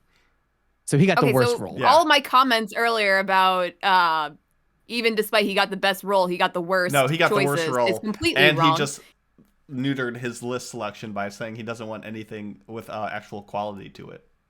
Oh my god. Well, that was a roast. If you had to watch one show, Tony, from Mitz's list. Oh Lord. I'm not saying like which one you think will pass. Which one would you be like, I gotta watch one? Oh my god. What are you most morbidly curious in? You can say peaches. It's okay. We won't judge you. No. I'm gonna be honest. Probably the one with all the cute animals. I think that looked sweet. It's a little weird that it's a 27-year-old man in the body of a 3-year-old, but it looked cute, and I was like, all right, that's all right. Okay. At least it's not. Well, I guess it is an isekai and a reincarnation, right? But at least it's not ecchi or harem or whatever. Like it's like, okay, it's gonna be something that if somebody walks in on me watching, I won't be like, oh, hold on, wait, let me do it. I was doing taxes. Sure. Yeah. And with that, the final show that we'll talk about today from winter 2024 is Delicious in Dungeon, aka Dungeon Meshi. This is done by Studio Trigger. They're first in Cyberpunk Edge Runners, one of my favorite shows from 2022. So excited to have them back. This is based on a much adored manga, and this will be on Netflix. Thank goodness it's not on Crunchyroll for once. And it tells the story of this party of adventurers going down into the dungeon when one of their adventurers gets attacked and gets kidnapped, and the party loses all their money, all their provisions, and they have to go back to save their party member that got kidnapped. The problem is they have no food, they have no supplies, so how are they gonna, survive the perils of the dungeon? And one of their guys is like, what if instead of building these campfires and having to bring all our own supplies, what if we just eat the monsters on our way down? They look pretty meaty and delicious. And so thus becomes a dungeon crawling adventure where they have to figure out how not just to defeat the monsters, but how to season them to make them tasty. So this is a more food-heavy Drifting Dragons, a more D&D heavy Freyrin, a more goofy adventures of Made in Abyss, and, as expected from Trigger's past records, seems to buck fantasy tropes and traditions while still conforming to the structure you know and love. So honestly, I'm always honest, I actually wasn't a huge fan of this manga. Kind of like with Spy Family, it came in with a lot of hype, and while, I wanted to like it, it just never clicked for me. So I'm hoping this anime adaptation can kind of change my mind with how I kind of flavor the series. I do have an open mind. I have an empty stomach. It should be a fun adventure. Trigger I adore what they usually put out. So Dungeon Meshi, top of my list, and I hope it is a good one. So we just talked about a lot of shows. running a little long. Let us know which ones you are the most excited for, and let's get to the second half of the show. But first, we got a news break to give ourselves a little bit of a break.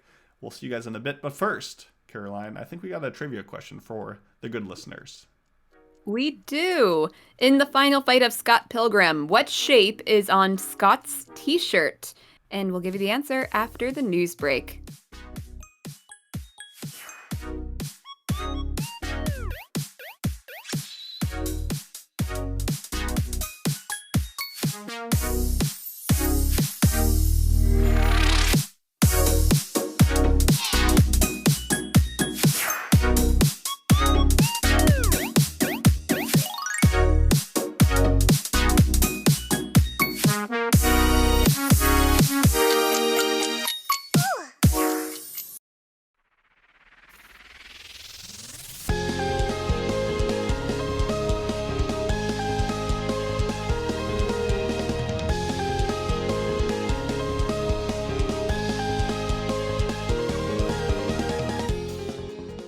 This is your anime news break for episode 708, and we've got a slate of shonen news for you from some of the biggest names in the industry.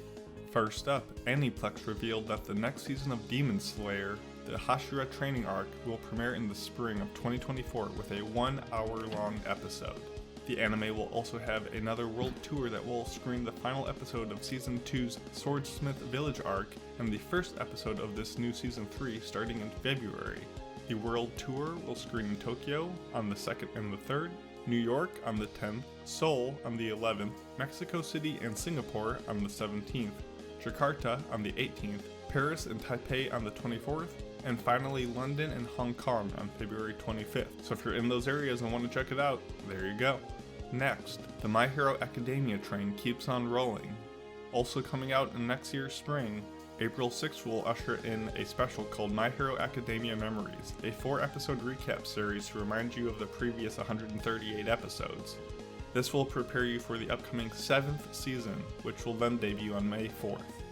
The anime will also be getting a 4th film, which will have an original story that will take place around the same time as where the TV anime is as of Season 6. So yeah, a lot more MHA on the way.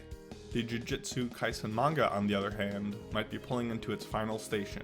Mangaka Gege Akutami stated with regards to Jump Festa, the annual convention in Tokyo, that this will, quote, probably be the last Jump Festa where Jujutsu Kaisen is still in serialization, hinting that the manga will be concluding within the year.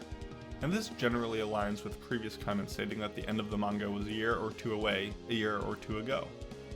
If this forecast holds true, the series will end with a volume count in roughly the mid-20s. And how do you feel about that, a shonen series kind of wrapping up so soon? And finally from Jump Festa, we also got revealed that Tatsuki Fujimoto's Chainsaw Man manga will get an anime film adapting the Reze arc of the manga. And it will be interesting to see if it leans further into its cinematic nature now that it's actually being a movie.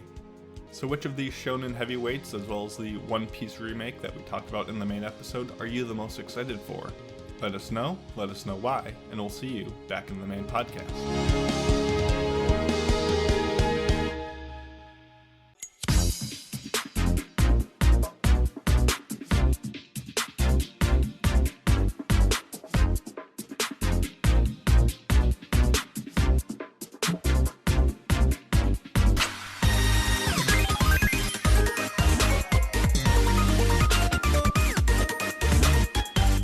Welcome back to the podcast.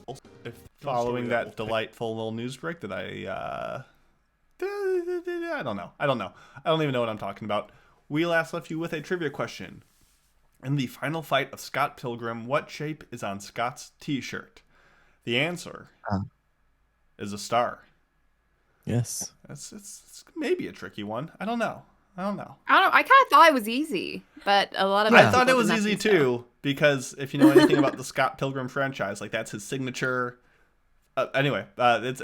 Congrats. So, we are running a little long, but got my boy here to talk movies, and we're probably not going to do an after party, so we got to do just a little Unexplored Pictures.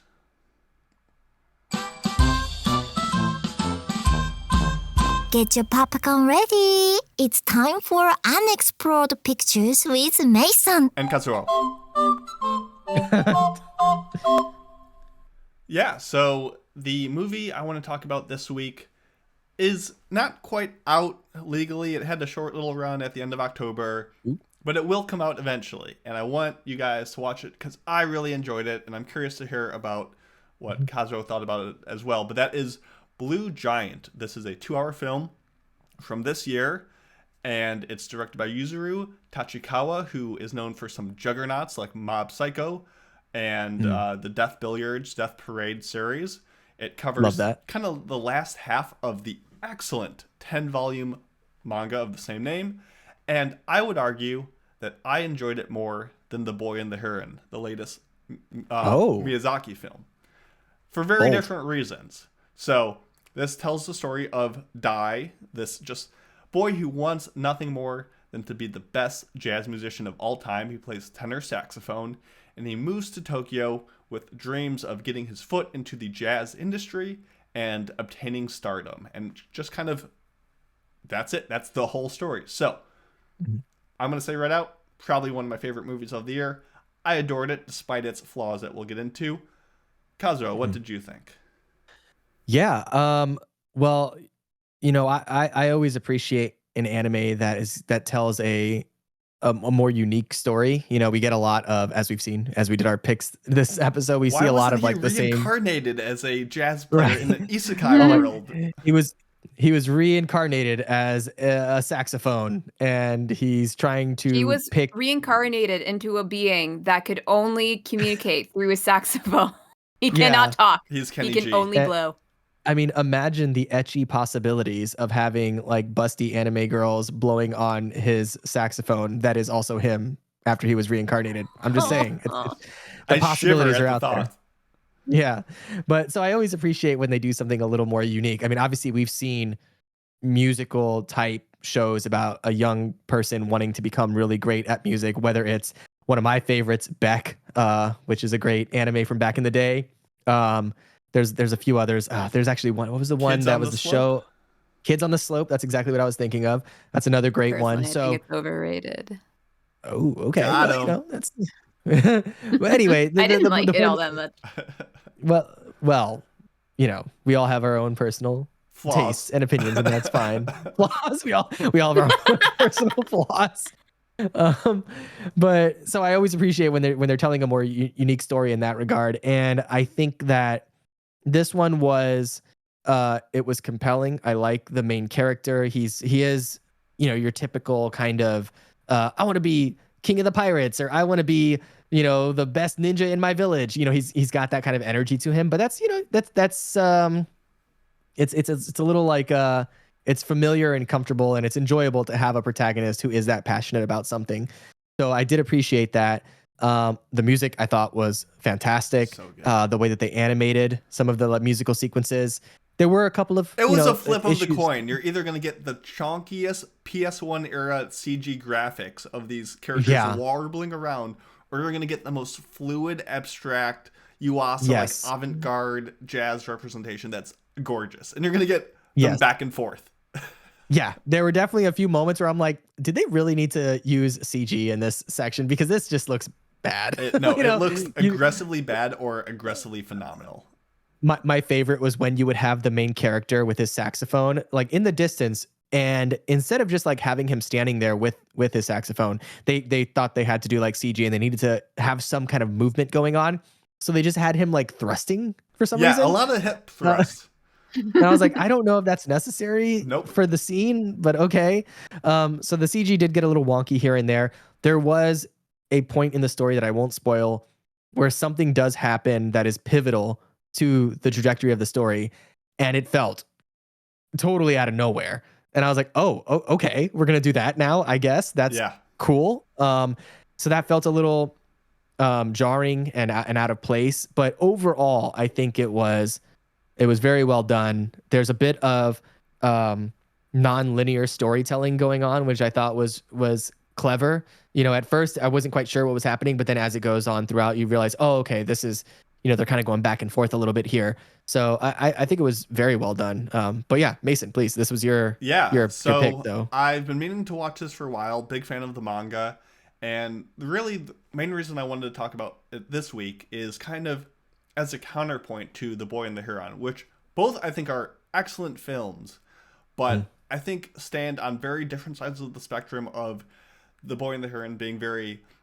you know, metaphorical, being a lot of meaning couched within the layers you need to come in with knowledge of the studio, of the creators, and all this background stuff to really enrich the experience of watching this film that is so deep with its meanings that are kind of hidden under the surface. Whereas Blue Giant is so, you alluded to One Piece and Naruto, and kind of in how straight shooter of this main character he is. There's not much character development or depth. It's as surface level as you can get with, it very much presents everything it has to offer on its surface and says, here's what we got, take it or leave it.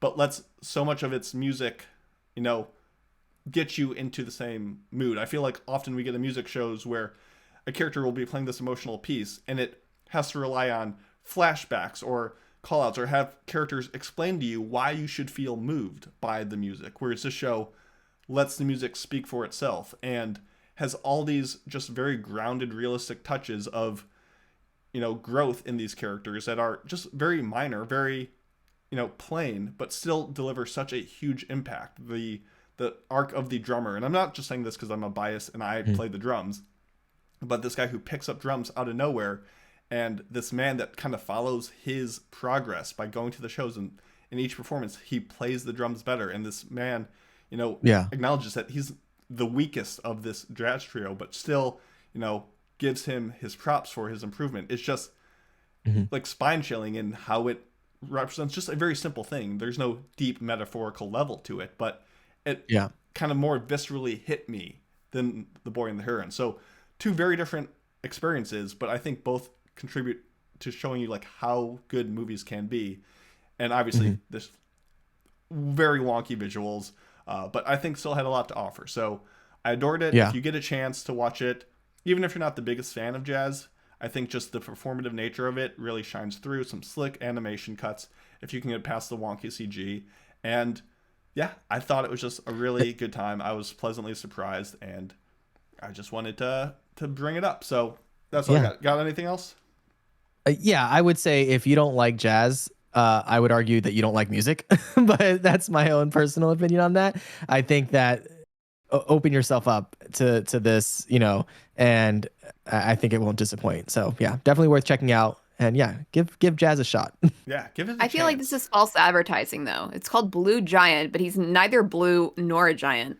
So I'm a bit disappointed in his sound. He just blows so hard that it just blew your mind. That's the blue. No, and turned you blue. It's good. It's a story about passion, and I think no matter what it is, seeing people get really into something is inspiring in a sense. So there you go. Watch it if you can find it. And with that, let's get to mailbags. Ag. Anime. Anime. Anime. Mailbag. There we go. The 3-person dance, finally. Yeah. Said it couldn't be done. Well, that's the final seal to the apocalypse, actually. Exactly. This podcast is doomed to fail now. We're going to be canceled the Earth is for at least 1 up. week. Yeah. We're going to get sucked into another world now. Oh, yeah, definitely. So here we have our mailbag for today. You can submit one at AAApodcast.com. Just click on the mailbag button, like B-Ball Bree did. Hello again. As I continue to listen to older episodes, I've begun to wonder if you guys still keep in touch with the older hosts. If so, do you know what they're up to these days? And if they've continued being an anime addict? Thanks! I enjoy listening to the older content, as that was around the time in my life I became an anime addict. If only I'd known about podcasting back in my high school days, I could have been one of your original fans. I don't know anyone personally from the former hosts, so I don't know what they're up to.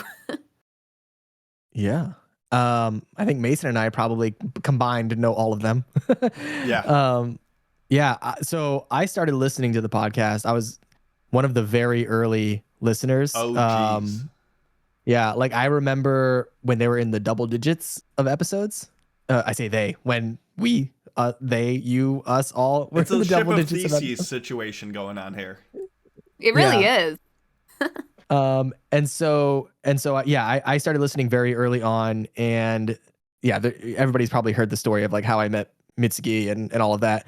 But so I know all the original hosts, and I don't keep up with all of them, you know, like regularly, but I do know where they all are. Like, most of them Physically, live near on Yeah. GPS.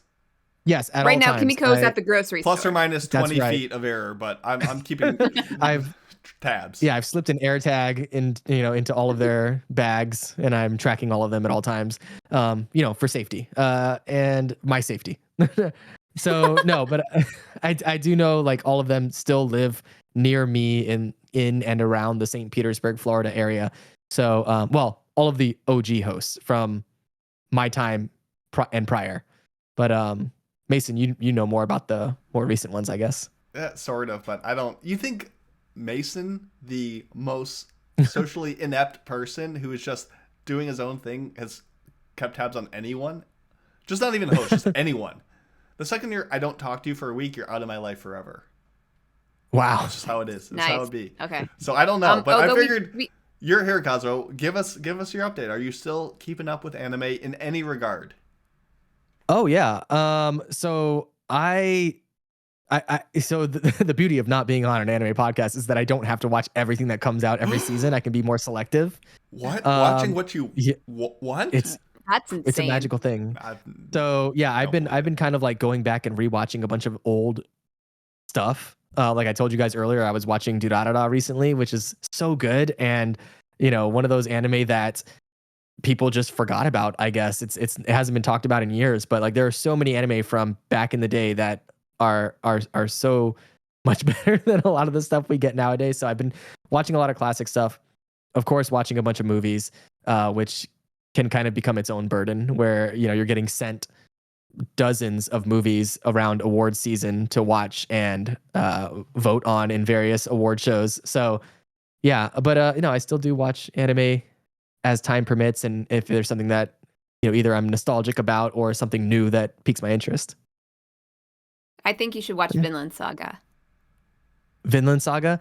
Yeah. Yeah, I don't think I've ever seen that, but I do only know does about movies. No, that's Well, not true. there's 2 seasons of this show, so you can say it's a very, very, very long movie. Okay. That's true. Yeah. No, I've never watched Vinland Saga. I know about it, obviously, because it's very popular. It's one of Mitsugi's current favorites after the second season came out. So okay. I'll give it a watch. Although we do have a question on the Twitch chat here from Lady Emery. Where can I find the Facebook page? Do you know?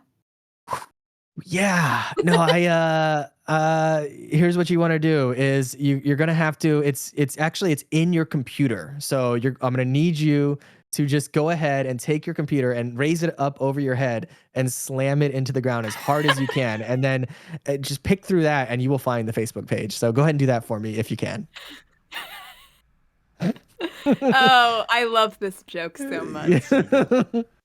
I guess if I'm gonna give an unwarranted anime film recommendation to Kazuo, it's definitely not the best movie of recent times, but Pompo the Cinephile.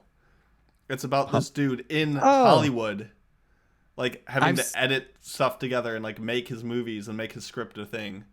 And I have seen that. It's it's fine, it's cute, but it has some really slick scenes, and it's a good time. Yes, I have actually watched that, and I just pulled up my anime list here, even though I haven't updated my anime list in a long time. Of course, but I actually gave that a 9 out of 10. Oh, so I heck yeah. That was one that I really enjoyed. Let your boy down. Okay, well, yeah. I got nothing for you then. Oh, right. Well, I appreciate it. I have a thousand things, but no one needs that. Of course. You got award season ahead of you. You got a big grind. So obviously, once again, viewers, please subscribe to Impressive Tony. Not only because you'll never hear this if you don't, but because he's on the precipice of 2000. But if you watch movies, which you better, I just told you to watch Blue Giant. After all, yeah, great resource for movies. Yeah, I am currently 53 subscribers away from 2,000. So you can taste that. Woo! You know, let's see if we can get there before the end of the year. Fingers crossed. Heck yeah. Well, now that we are nearly 2 hours in to our episode, we are finally just getting to the review sorry. portion. Oh God. Listen, we're not doing an after party. This is a long episode. We're out next week. I'm sorry. Yeah, we're This is finally getting to podcast it. gold. Yeah.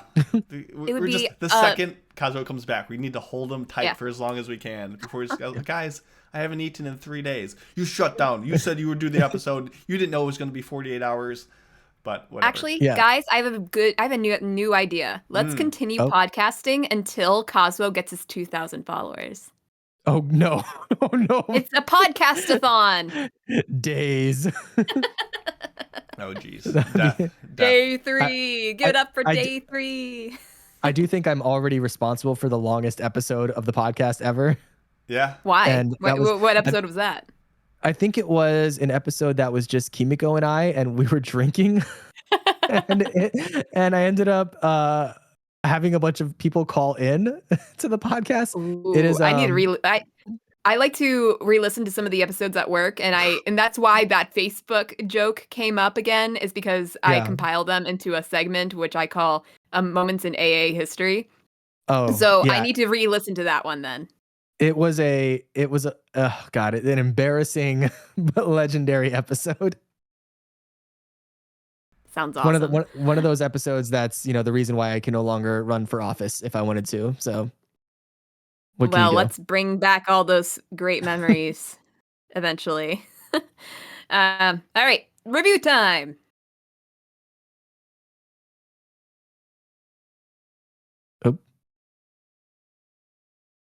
Sorry, I was on mute.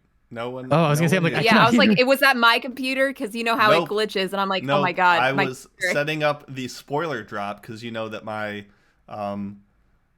there's like a long delay because my computer gets overloaded, and I muted me instead of the. Anyway, Scott Pilgrim takes off. It's allegedly an anime. Maybe not if you ask my anime list, but if you ask anime list, it's on there, so we're counting it. You can watch this on Netflix, and it's the story of Scott Pilgrim. Scott Pilgrim meets the girl of his literal dreams, Ramona Flowers, but learns that to date her, he must first defeat her 7 evil exes, and thus begins his journey. This is directed by Abel Gongora. This is done by Studio Science Saru, and it's based on a graphic novel by Brian Lee O'Malley, obviously done later by Edgar Wright in the movie. And I think we all have different both expectations and experiences with the franchise going into this. So I think we'll get a bunch of different takes. I'm excited. Let's start, though, with Caroline. What were your initial expectations, and what do you know from the series going in? All right, so I'm going to be the complete blank slate because I've never seen nor experienced anything Scott Pilgrim. So by that, I never seen the movie. I was only vaguely aware of what it was about.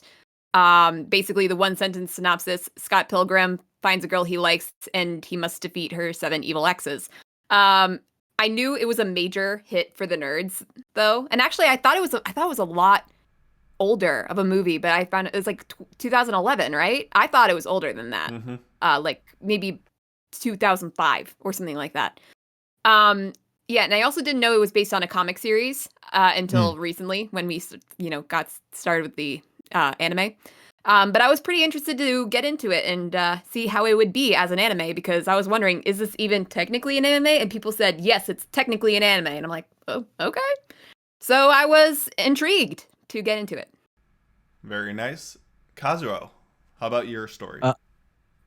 So I saw the original movie back when it first came out, but I hadn't really rewatched it since. And so in preparation for the show, I rewatched the movie, and it totally holds up. I think the original movie is amazing. Edgar Wright is a god. He's so good. Yeah, it's so good. The different the animation that they put into the movie itself, especially considering that it came out, back in, was it 2011? When was it? 2010. It's 2010. It totally holds up and looks better than a lot of modern movies that we get nowadays as far as CG and all of that and special effects. So my expectation going into the anime, I didn't know what the anime was about entirely. Obviously, I know it's about Scott Pilgrim, but I didn't know if this was going to be kind of like a sequel to the original or an alternate telling or just kind of like a complete straight remake of it. So I was a little unsure going into it, maybe a little concerned because we do get so many remakes and reboots and all that. So my expectations were tempered, and but I definitely have a positive experience with the franchise as a whole. So, and yes, of course, it is an anime because it is made by a Japanese studio. So I think that's the defining quality of what is or is not an anime. I know, but it's like so many other things are definitely not anime-like the fact that it's Mhm. based on American, you're not American, but Western source material. The director is Sure. not Japanese. The yeah, etc. So Yeah, I get, yeah, and that's an argument that could be made for sure. So, like we got those the Marvel anime back in the day, which are like, is that an anime? I'm like, I guess because it's made by a Japanese studio, even though it's based on obviously Marvel comics. So that is, I guess that there's an argument there for sure. But yeah, and I think other people say yeah, it's definitely an anime because it was simulcast from Japan and here. Mhm. So yeah, yeah. it's not like something like Avatar: The Last Airbender, where I'm sorry, it's not an anime. Like there's I no, know it's on. but Doesn't mean it's not good. yeah, or anime influenced, which is No, fine. I will say I wouldn't say it is an anime, just anime inspired. Yeah, for sure. And this source material of Scott Pilgrim was definitely mangaka inspired. Brian Lee O'Malley has stated he pretty much got the inspiration for a lot of this from Ranma One Half. So manga was the foundational process of the comic. Like Tony, I've seen the movie, really enjoyed it. I didn't rewatch it for this thing, but I kind of know what it is, and I've played the video game. The amazing soundtrack by Anna Monoguchi. So glad to see them back. I've read the comic and seen the differences between that and the film. So I've kind of come in with as much knowledge of the series as you could, just not recently. So it was kind of fun coming back into the series. And like Kazuo said, the worst thing is a cover song where you just play the same notes again with, different people. What are they going to do to make it stand out, different, progress, investigate? How are we getting a fundamentally different experience than what we've already been delivered that will make it worth your time? And why should I tell people watch the anime or versus watch the movie or read the comic? What is going to be the standing strong point of this medium? And that's kind of what I was interested in. So spoiler-free recommendations. Caroline, should people watch Scott Pilgrim Takes Off? I would say yes. I recommend it. Even though I only knew of that one sentence synopsis of the movie, I would say I could follow along pretty well without any other knowledge of Scott Pilgrim. And I could tell whenever they were making a movie reference, I'm like, oh, that's something. It's a lot of fun. It has a lot of style to it. And the fact that they got most of the original cast involved as voice actors is pretty impressive. And that's actually the reason why I decided to listen to the dub. Usually I watch with subs, completely. Don't even consider listening to the dub. But I started out with the dub, and I occasionally switched to the sub for just a few seconds to see how they would deliver some lines in Japanese. And I actually think the dub fits better overall. The characters are really good. I loved them. They were bouncing off each other in so many great ways. And there were so many of them to, have in this show. I would be up for another season, to be honest. And I would probably watch the movie too first. I actually did some Wikipedia reading because I wanted to get a better idea of what it was outside of the anime. And yeah, it was just so strange to see so many. I had no idea that so many big stars were in this movie. I had no idea Chris Evans was in this movie. I had no idea Aubrey Plaza was in it. Yeah, it's crazy. But yeah, I was just very interested in seeing what the whole franchise is like because I had no idea. So yeah, I'm definitely a little more interested in it. Excellent. And Tony? Yeah, I would absolutely recommend this. Whether or not you have any experience or understanding of the Scott Pilgrim story, I think this pretty much entirely stands on its own. It doesn't there's no knowledge you need to have before going into it. And I think it is exceptionally well animated. I think it's a really fun and interesting take on a number of things, particularly when it comes to time travel. I thought that was very fascinating, like really, really fun and clever what they did there. I think it's really cool that, yeah, again, that they got all of the original cast back. Some I thought were better than others. I agree. I really enjoyed Brandon Routh. He he plays the vegan ex-boyfriend, So and powerful. I think he, there's a difficulty when it comes to actors that are more familiar with doing live action when you bring them into anime, and I feel like they have a harder time on average because it's a different type of acting, right? Like when you're on screen or on stage, you're able to express yourself with more than just your voice, and so you use those other tools to accentuate what you're saying. Whereas when you're obviously voice acting, you don't have anything but your voice, so you have to kind of overact a bit in order to get the point across, in order to get the emotion through. And I feel like certain actors in this one didn't quite get that memo or didn't quite understand that. So they were still kind of acting as they would if they had a camera on them. But because of that, it felt a little flat. But then other actors like Brandon Routh, who was Superman in the 2005 Superman movie, I thought he nailed it. I think Michael Cera also really went for it. There were a few others that felt like, wow, okay, they understood the assignment, and I could see them even doing more in animation and voice acting if they wanted to. So overall, very enjoyable, high quality across the board for the most part.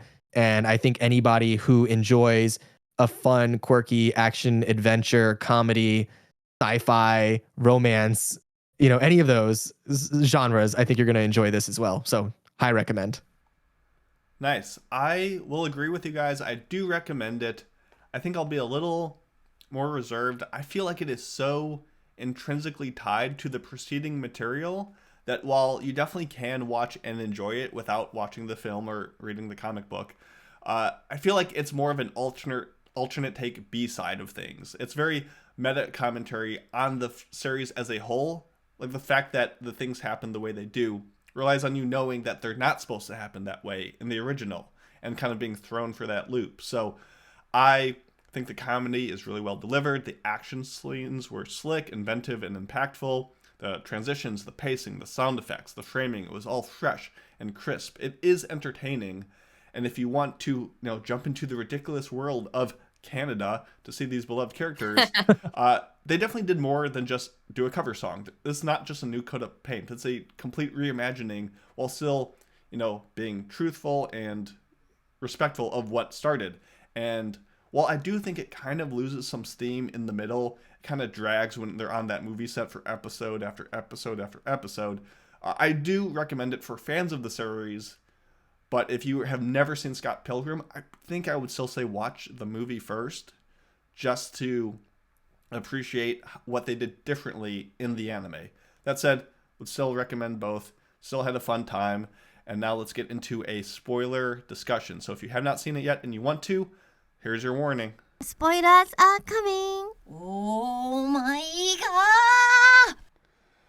Okay, so I would actually like to start off with something that you had mentioned before is, you should know what happens in the movie to better appreciate what happens in this anime. Yeah, you don't need to, but it You don't need to, but you would, yeah, I would actually agree on that because even though that, but here's the thing, even though that remains true, like I was watching, I'm like, okay, this is something that happens in the movie, after I did some Wikipedia-ing, I know about like the whole, he grinded his skateboard to death. I was wondering, what does that mean? I'm like, oh, okay, that happened in the movie. Now I get it. That was the first instance of me getting that. Yeah, when they're poking fun at the script, that was the script for the movie. Yeah. So and that must be really great to have all that reference to know about.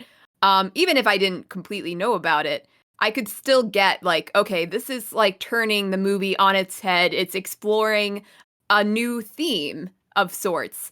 And the fact that, okay, now we're getting into to like the very end here. But the fact that they basically made Scott become the evil final boss, I'm like, that's really smart and really cool.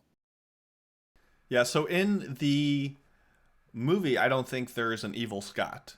But in the video game and the comic book, Nega Scott is one of the like people he has to defeat. So like he kind of took inspiration from different parts of the medium and blended them. Okay, so this story does not this specific story does not appear in the comic. No, pretty much the whole series is he has to go through sequentially beating the X's. And the first episode of this pretty truthfully follows the movie of fighting Patel, and it's just when he actually gets killed, that's when everything changes, and from there it's a completely different tangent. How did you feel watching that? Like everything is going according to script, and then that's completely exactly on its head. What I was hoping for. They showed how would we do Scott Pilgrim if we had to animate it, and they hit all the same notes, same style. I love that style where they're panning across Wallace's apartment, and it's showing you like how Wallace owns all the important things, but all like the shoes on the ground that are messy as Scott's, the coats that's not as good as Wallace's as Scott's. Like I love that, and they hit those things that say, oh yeah, I remember Scott Pilgrim, I love it. And right when you feel familiar and you're like, okay, I remember how this goes, I've done this rodeo before, that's when they yank the carpet from under you and put you on the wild ride of being like, okay, we're back on new terrain. And I really enjoyed it. Yeah, I think in this anime they make Scott the villain a lot more. In the original, like Scott is like a douchebag. Like we do get that from his character, and he does face like Nega Scott at the end of the movie, but he doesn't really like they're like, no, you have to face. Way, yeah, like he literally just befriends him. So like off camera, and then he's just like, all right, have a great day, and that's it.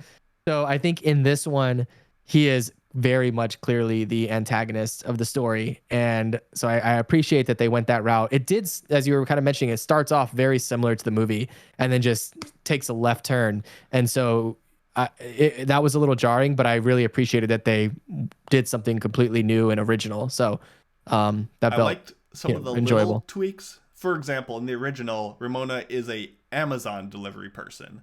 But in this one, because it airs on Netflix, back in the day, Netflix was, postal based. So now she's delivers Netflix DVDs. Like I like little things like that. That's clever. That's smart without fundamentally changing how the world works. So this definitely got way more into the time, space, continuum, mental cyber highway shenanigans, which they used to tell the story that they couldn't have done elsewhere.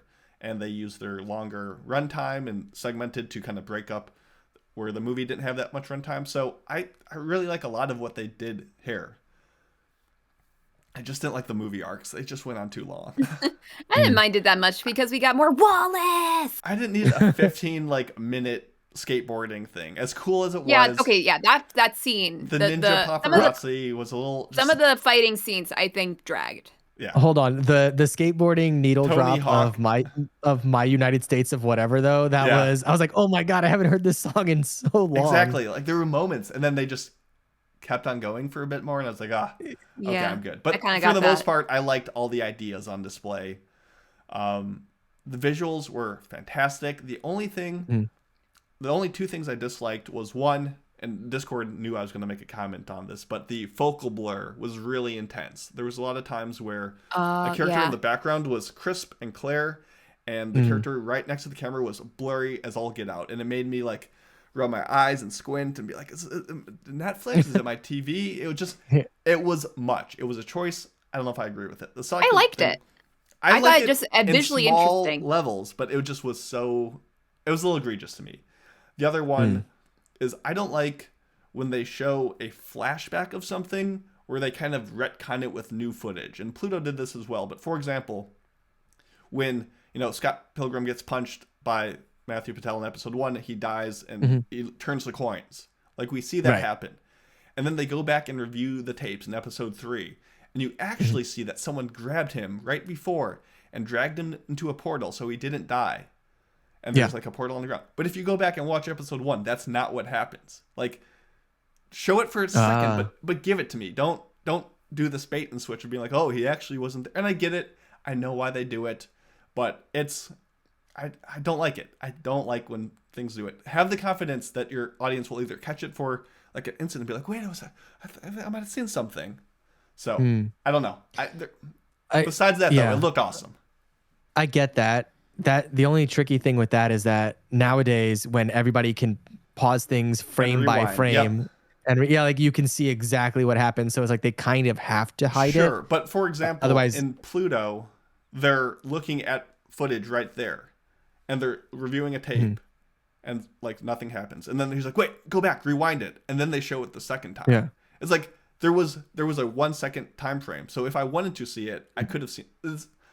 I get it. They're robots. I don't have the ability. Now through the lens of robots, I have the ability through the lens of a video camera. Like, I'm not saying this is like, oh, this made the anime bad. It grinds my gears a little bit. So, anyway, I get it. Anyway, it looked good. It looked really good.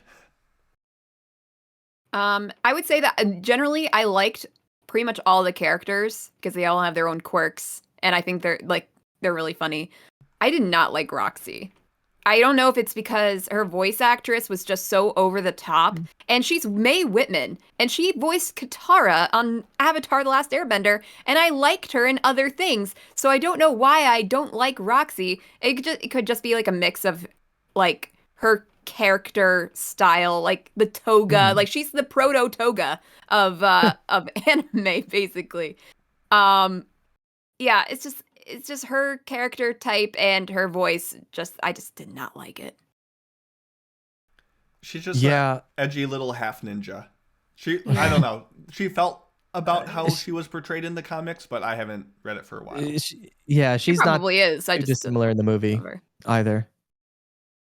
So for me, like when it comes to the different, like it was less the characters and more the actors. Like I didn't really. I wasn't really super fond of the voice actress that plays, or the actress that plays Ramona Flowers, to be honest. Like, I thought she was a little flat. Yeah, I agree. Mary Elizabeth for Winstead. the most part, I thought she was okay, but then there were some moments I'm like, okay, can you get a little more emotive here? Yeah. And that, again, that's the problem, because it's like, we know Ramona Flowers is a little, I don't know what the right word for it is, but like she's not super expressive in the movie, in the live action either. Yeah, she's super cool.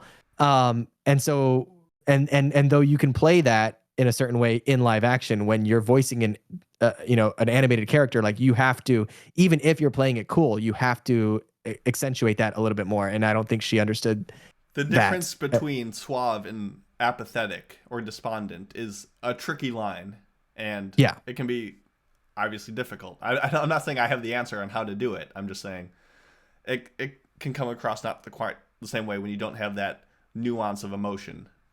Yeah, absolutely.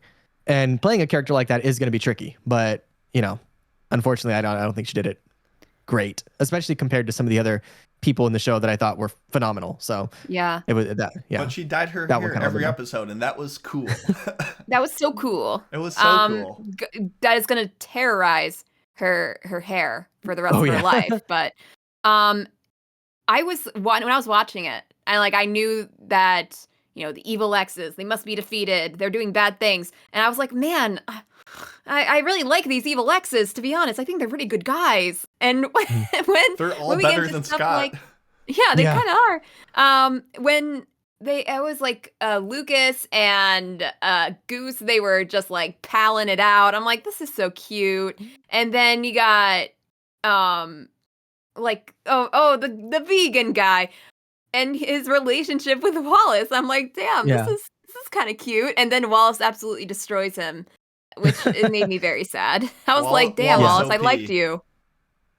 But on that note, vegan powers. That was freaking hilarious. I had no idea that was a thing. It was like, wait a minute, his vegan powers? Did I hear that correctly?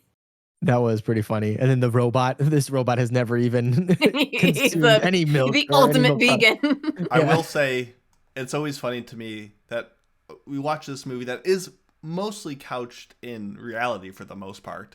And then you have these vegans with superpowers shooting laser beams out of their eyes. And you're like, okay, that's a little ridiculous. But not as ridiculous as the idea of Michael Cera literally getting into fisticuffs and fighting and winning. Something about that is just, it doesn't compute in my brain. So he works better as a voice actor, I think, as Scott than just Michael Cera playing Michael Cera.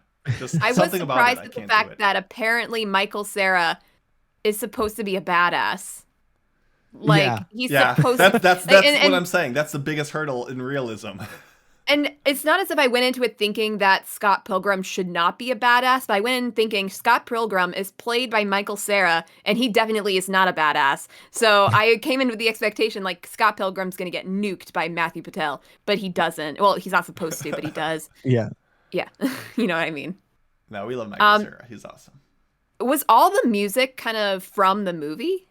Almost all? No, I don't think so. Oh wait, no, there were mostly- definitely some more. There were more recent hits in this movie than were in this anime than were in the movie. But They had I'd some imagine original music too, like the Yeah. song that Envy sings. I think that's original. Yeah. I don't know. It's been a while. They- I love I Anamanaguchi. don't- They're so good. They're so cool. Yeah, I don't know. I mean, I'm certain they had some original stuff because they had original songs in the original movie as well. So I'm sure they did a similar thing here. But yeah, there were definitely a number of like needle drops that were not in the original film at all. So they definitely mixed it up a bit. Yeah. Yeah, the soundtrack in the game is so cool. If you like play through these levels, it's like a 2D side-scrolling beat 'em up. It starts off, the song will play 8-bit, and as you get further into the level, it gets more produced to be like actual rock instrumentation. It like evolves with you throughout the level. now I've fun actually haven't really heard a Scott Pilgrim video game before. I didn't know that was a thing. So is that Oh, yeah. good? Like what's the game like? It's like you're playing Teenage Mutant Ninja Turtles. You're just walking from I've left never to played right, Teenage Mutant Ninja Turtles. punching. Give me It's a not a great reference. I game. know. It's not a great game. I wouldn't recommend it. It's more just for fans of the series to get weird little like Easter egg bonus stuff, similar to this anime, just not quite as intense. But it's fine. It's all right. It's not my style of game. I would. I mean, obviously the comic is the original, but it just takes longer to get through. In a sense, it's harder because you have to read instead of just having actors act it out to you. So I think I would still recommend the movie to watch first to say like, Definitely. do I think I would like Scott Pilgrim? Start with the movie. And then if you're Yeah. like, I want a more like background story of what's going on, then you read the book. Or if you want the alternate spin-off, you watch the anime. And I think any route you take, you'll be in for a treat. Now, I would say, here's too, what if- I if- kind of gauged from my Wikipedia reading is that the movie gives you like the fighting, the fun, the blah blah blah. The comic book has more of these emotional story beats that the anime touches on. Sort of. that- Like there's little is that one-off correct? gags of, for example, in the comic book, there's one panel scene where Knives and Kim, the drummer, are like making out. They're just kind of like, they get really drunk and they experiment and they give a little smooch. Kiss. Haha. Like, I don't think that's brought up at all in the movie. But from that one panel, that's why I think in the anime, there's that scene where Kim and Roxy what was her name? kiss Yeah. to see if there's any sparks. And it's just like, is Kim lesbian? Is she bi? Is she this? Like, it just explores it in a different avenue. And it doesn't really answer anything. It just is a, once again, what if situation. And I think that's kind of what the anime offers, is different insights into the work. But what were you going to say, Tony? Oh, I was gonna say that. I'm in agreement that if you're interested in the concept of Scott Pilgrim, definitely watch the movie first. And I would also say watch it in the best possible format that you can, because it is very visually driven. So if you're thinking of just throwing it on your laptop or your phone, I would recommend that you watch it on the biggest TV you can with, the best possible sound you can, because it is a visual and auditory feast. And yeah, so All right, I'm definitely... gonna go and recruit AMC theaters to do a re-release. There you go. Yeah. Or is it streaming anywhere? I don't even know. I don't know. One thing- Is the art style of the anime like very accurate to the art style of the comic book? It's pretty close. He's not. I will like, say the that one thing I best didn't. Sorry, go ahead. But it captures it pretty well. And one thing I Okay. didn't love was how samey all the faces are. And I know that, like, coming out of anime, that's kind of a given that a lot of the faces kind of look the same. But this one especially, it kind of looked like like Lego characters with the different pop-on hair colors and all That's how the source material kind of looks. Yeah, I kind of Yeah. figured. So it is streaming on Netflix, if in the States at least. I can't speak for other countries, but Makes sense that they got the rights to everything.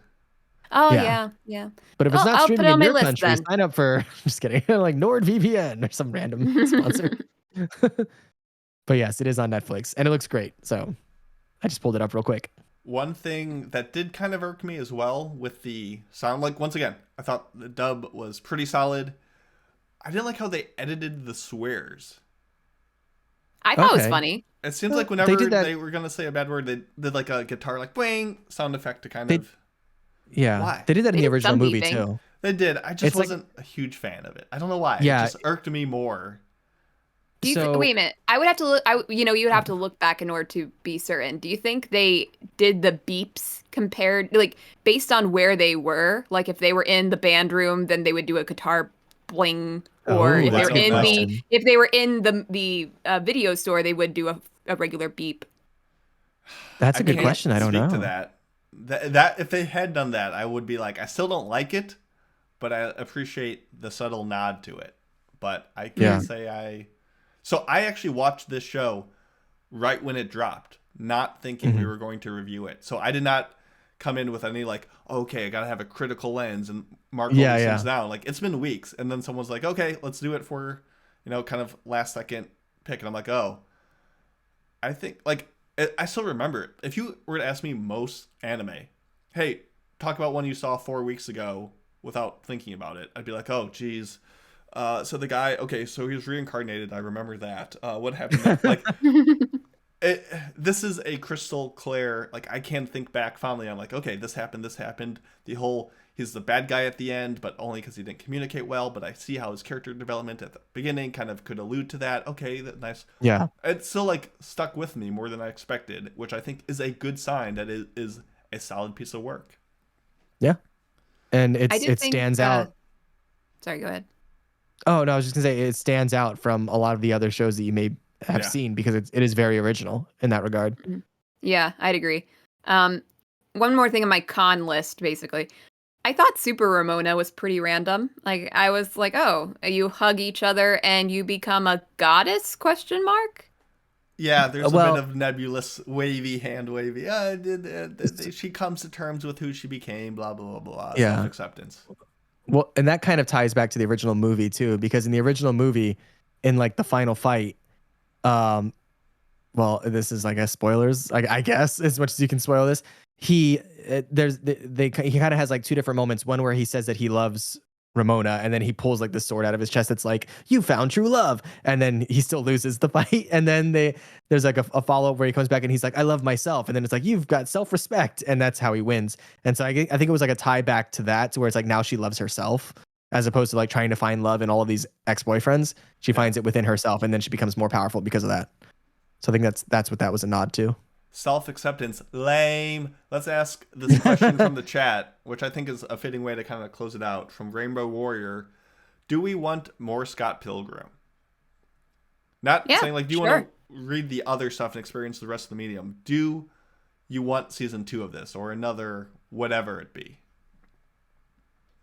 Yeah, I'd say so. I mean, I don't think I'd go to read the comics because that's not really my thing, but I'll watch the movie, and if it comes out with a season Boring. 2, I'll put it on my list. Yeah, I would definitely like to see more as well. I think it's obviously we already have the story, so we know how it ends and all of that, and even in this alternate telling. So I don't know if I want to see an alternate telling, but I would like to see more from these creators and from the studio and from the writers and all of that. So I'm not sure where they would go from here, though. Yeah. Yeah, since you're especially- probably right. Yeah, especially since we've already seen like where their relationship ends up in 30 years. So it's like, okay, are you going to tell us the story of what happened in between, I guess, maybe? Or I don't know, Scott Pilgrim's kids? Scott yeah. Pilgrim Muppet Babies? I don't know. Yeah, I did read, again, the Wikipedia page, and the writer of the comic said that he doesn't really see a season 2 happening. Which I I'm mean, fine he with. said that he would be up for one, but he doesn't really see it happening, and he also doesn't think he'd be able to get the actors together again. Because he said it was something yeah. short of a miracle that happened once. Seriously. But there's a history of these actors really kind of loving this material, because I think they over COVID they did a cast reading just over Zoom of the story. So yeah, I mean, it's a magical thing. You can tell they had a lot of fun making it, both anime, both the movie, and that I think always exudes itself and seeps into a better product when the people involved, the creatives and actors, all just really love what they're doing. So I thought this was good. I don't think I need more of this, but I wouldn't say no. Yeah. So with that, are Never we say never. ready to score it? Oh, Sure. yeah. I forgot we score We things. gotta put a number on these things. So okay, so Oh, out man. of 5 is good. Okay. It's not like a dice And we have roll half where stars low as is well. bad. You could do half points. You can do half, whatever you want, my guy. And Okay. And you have to give it a silly ranking name. So I'll go first. we have a official AAA review tracker where we keep track of everyone's scores from all time. So that's how I know you gave that one score, Love Tyrant, a 2. Because it's all in here. So this will go in stone, in the record. So make sure you think long and make it good. Yeah. So go ahead, Caroline. Okay. Overall, I really enjoyed it. There were a couple of like not so awesome moments of, scripts, dial line delivery. That's what I was trying to say. But for the most part, I thought the voice actors, for not being voice actors, did really well. The comedy was interesting because it wasn't really like haha funny a lot of the times, but it was very witty, and there were some haha moments as well. Overall, really enjoyed it, and it will get me to watch the movie. So therefore, I'll give it 4 vegan powers out of 5. Excellent. We love to hear it. Tony, would you like to go next, or would you like to close us Sure. out? Oh, no, I'll go next. Okay. I'll let you close it out since this is like your baby. So I have not watched an anime critically in quite some time, and whether or not you think this qualifies as an anime, in my opinion, it does. And so I was very pleased with this show. I think that going into it, I was concerned because remakes and reboots and retellings are always a little iffy for me, but I think they knocked it out of the park with this one. I think the animation is second to none when it comes to serialized anime. I think the voice actors almost entirely, save for a couple of them, really crushed it and showed their talent here. I think the story was very unique and clever. And it made me interested in seeing more, even though we most likely won't get more. But it did everything that I could have asked it to do in a great way, except for, of course, a couple small little nitpicks here and there.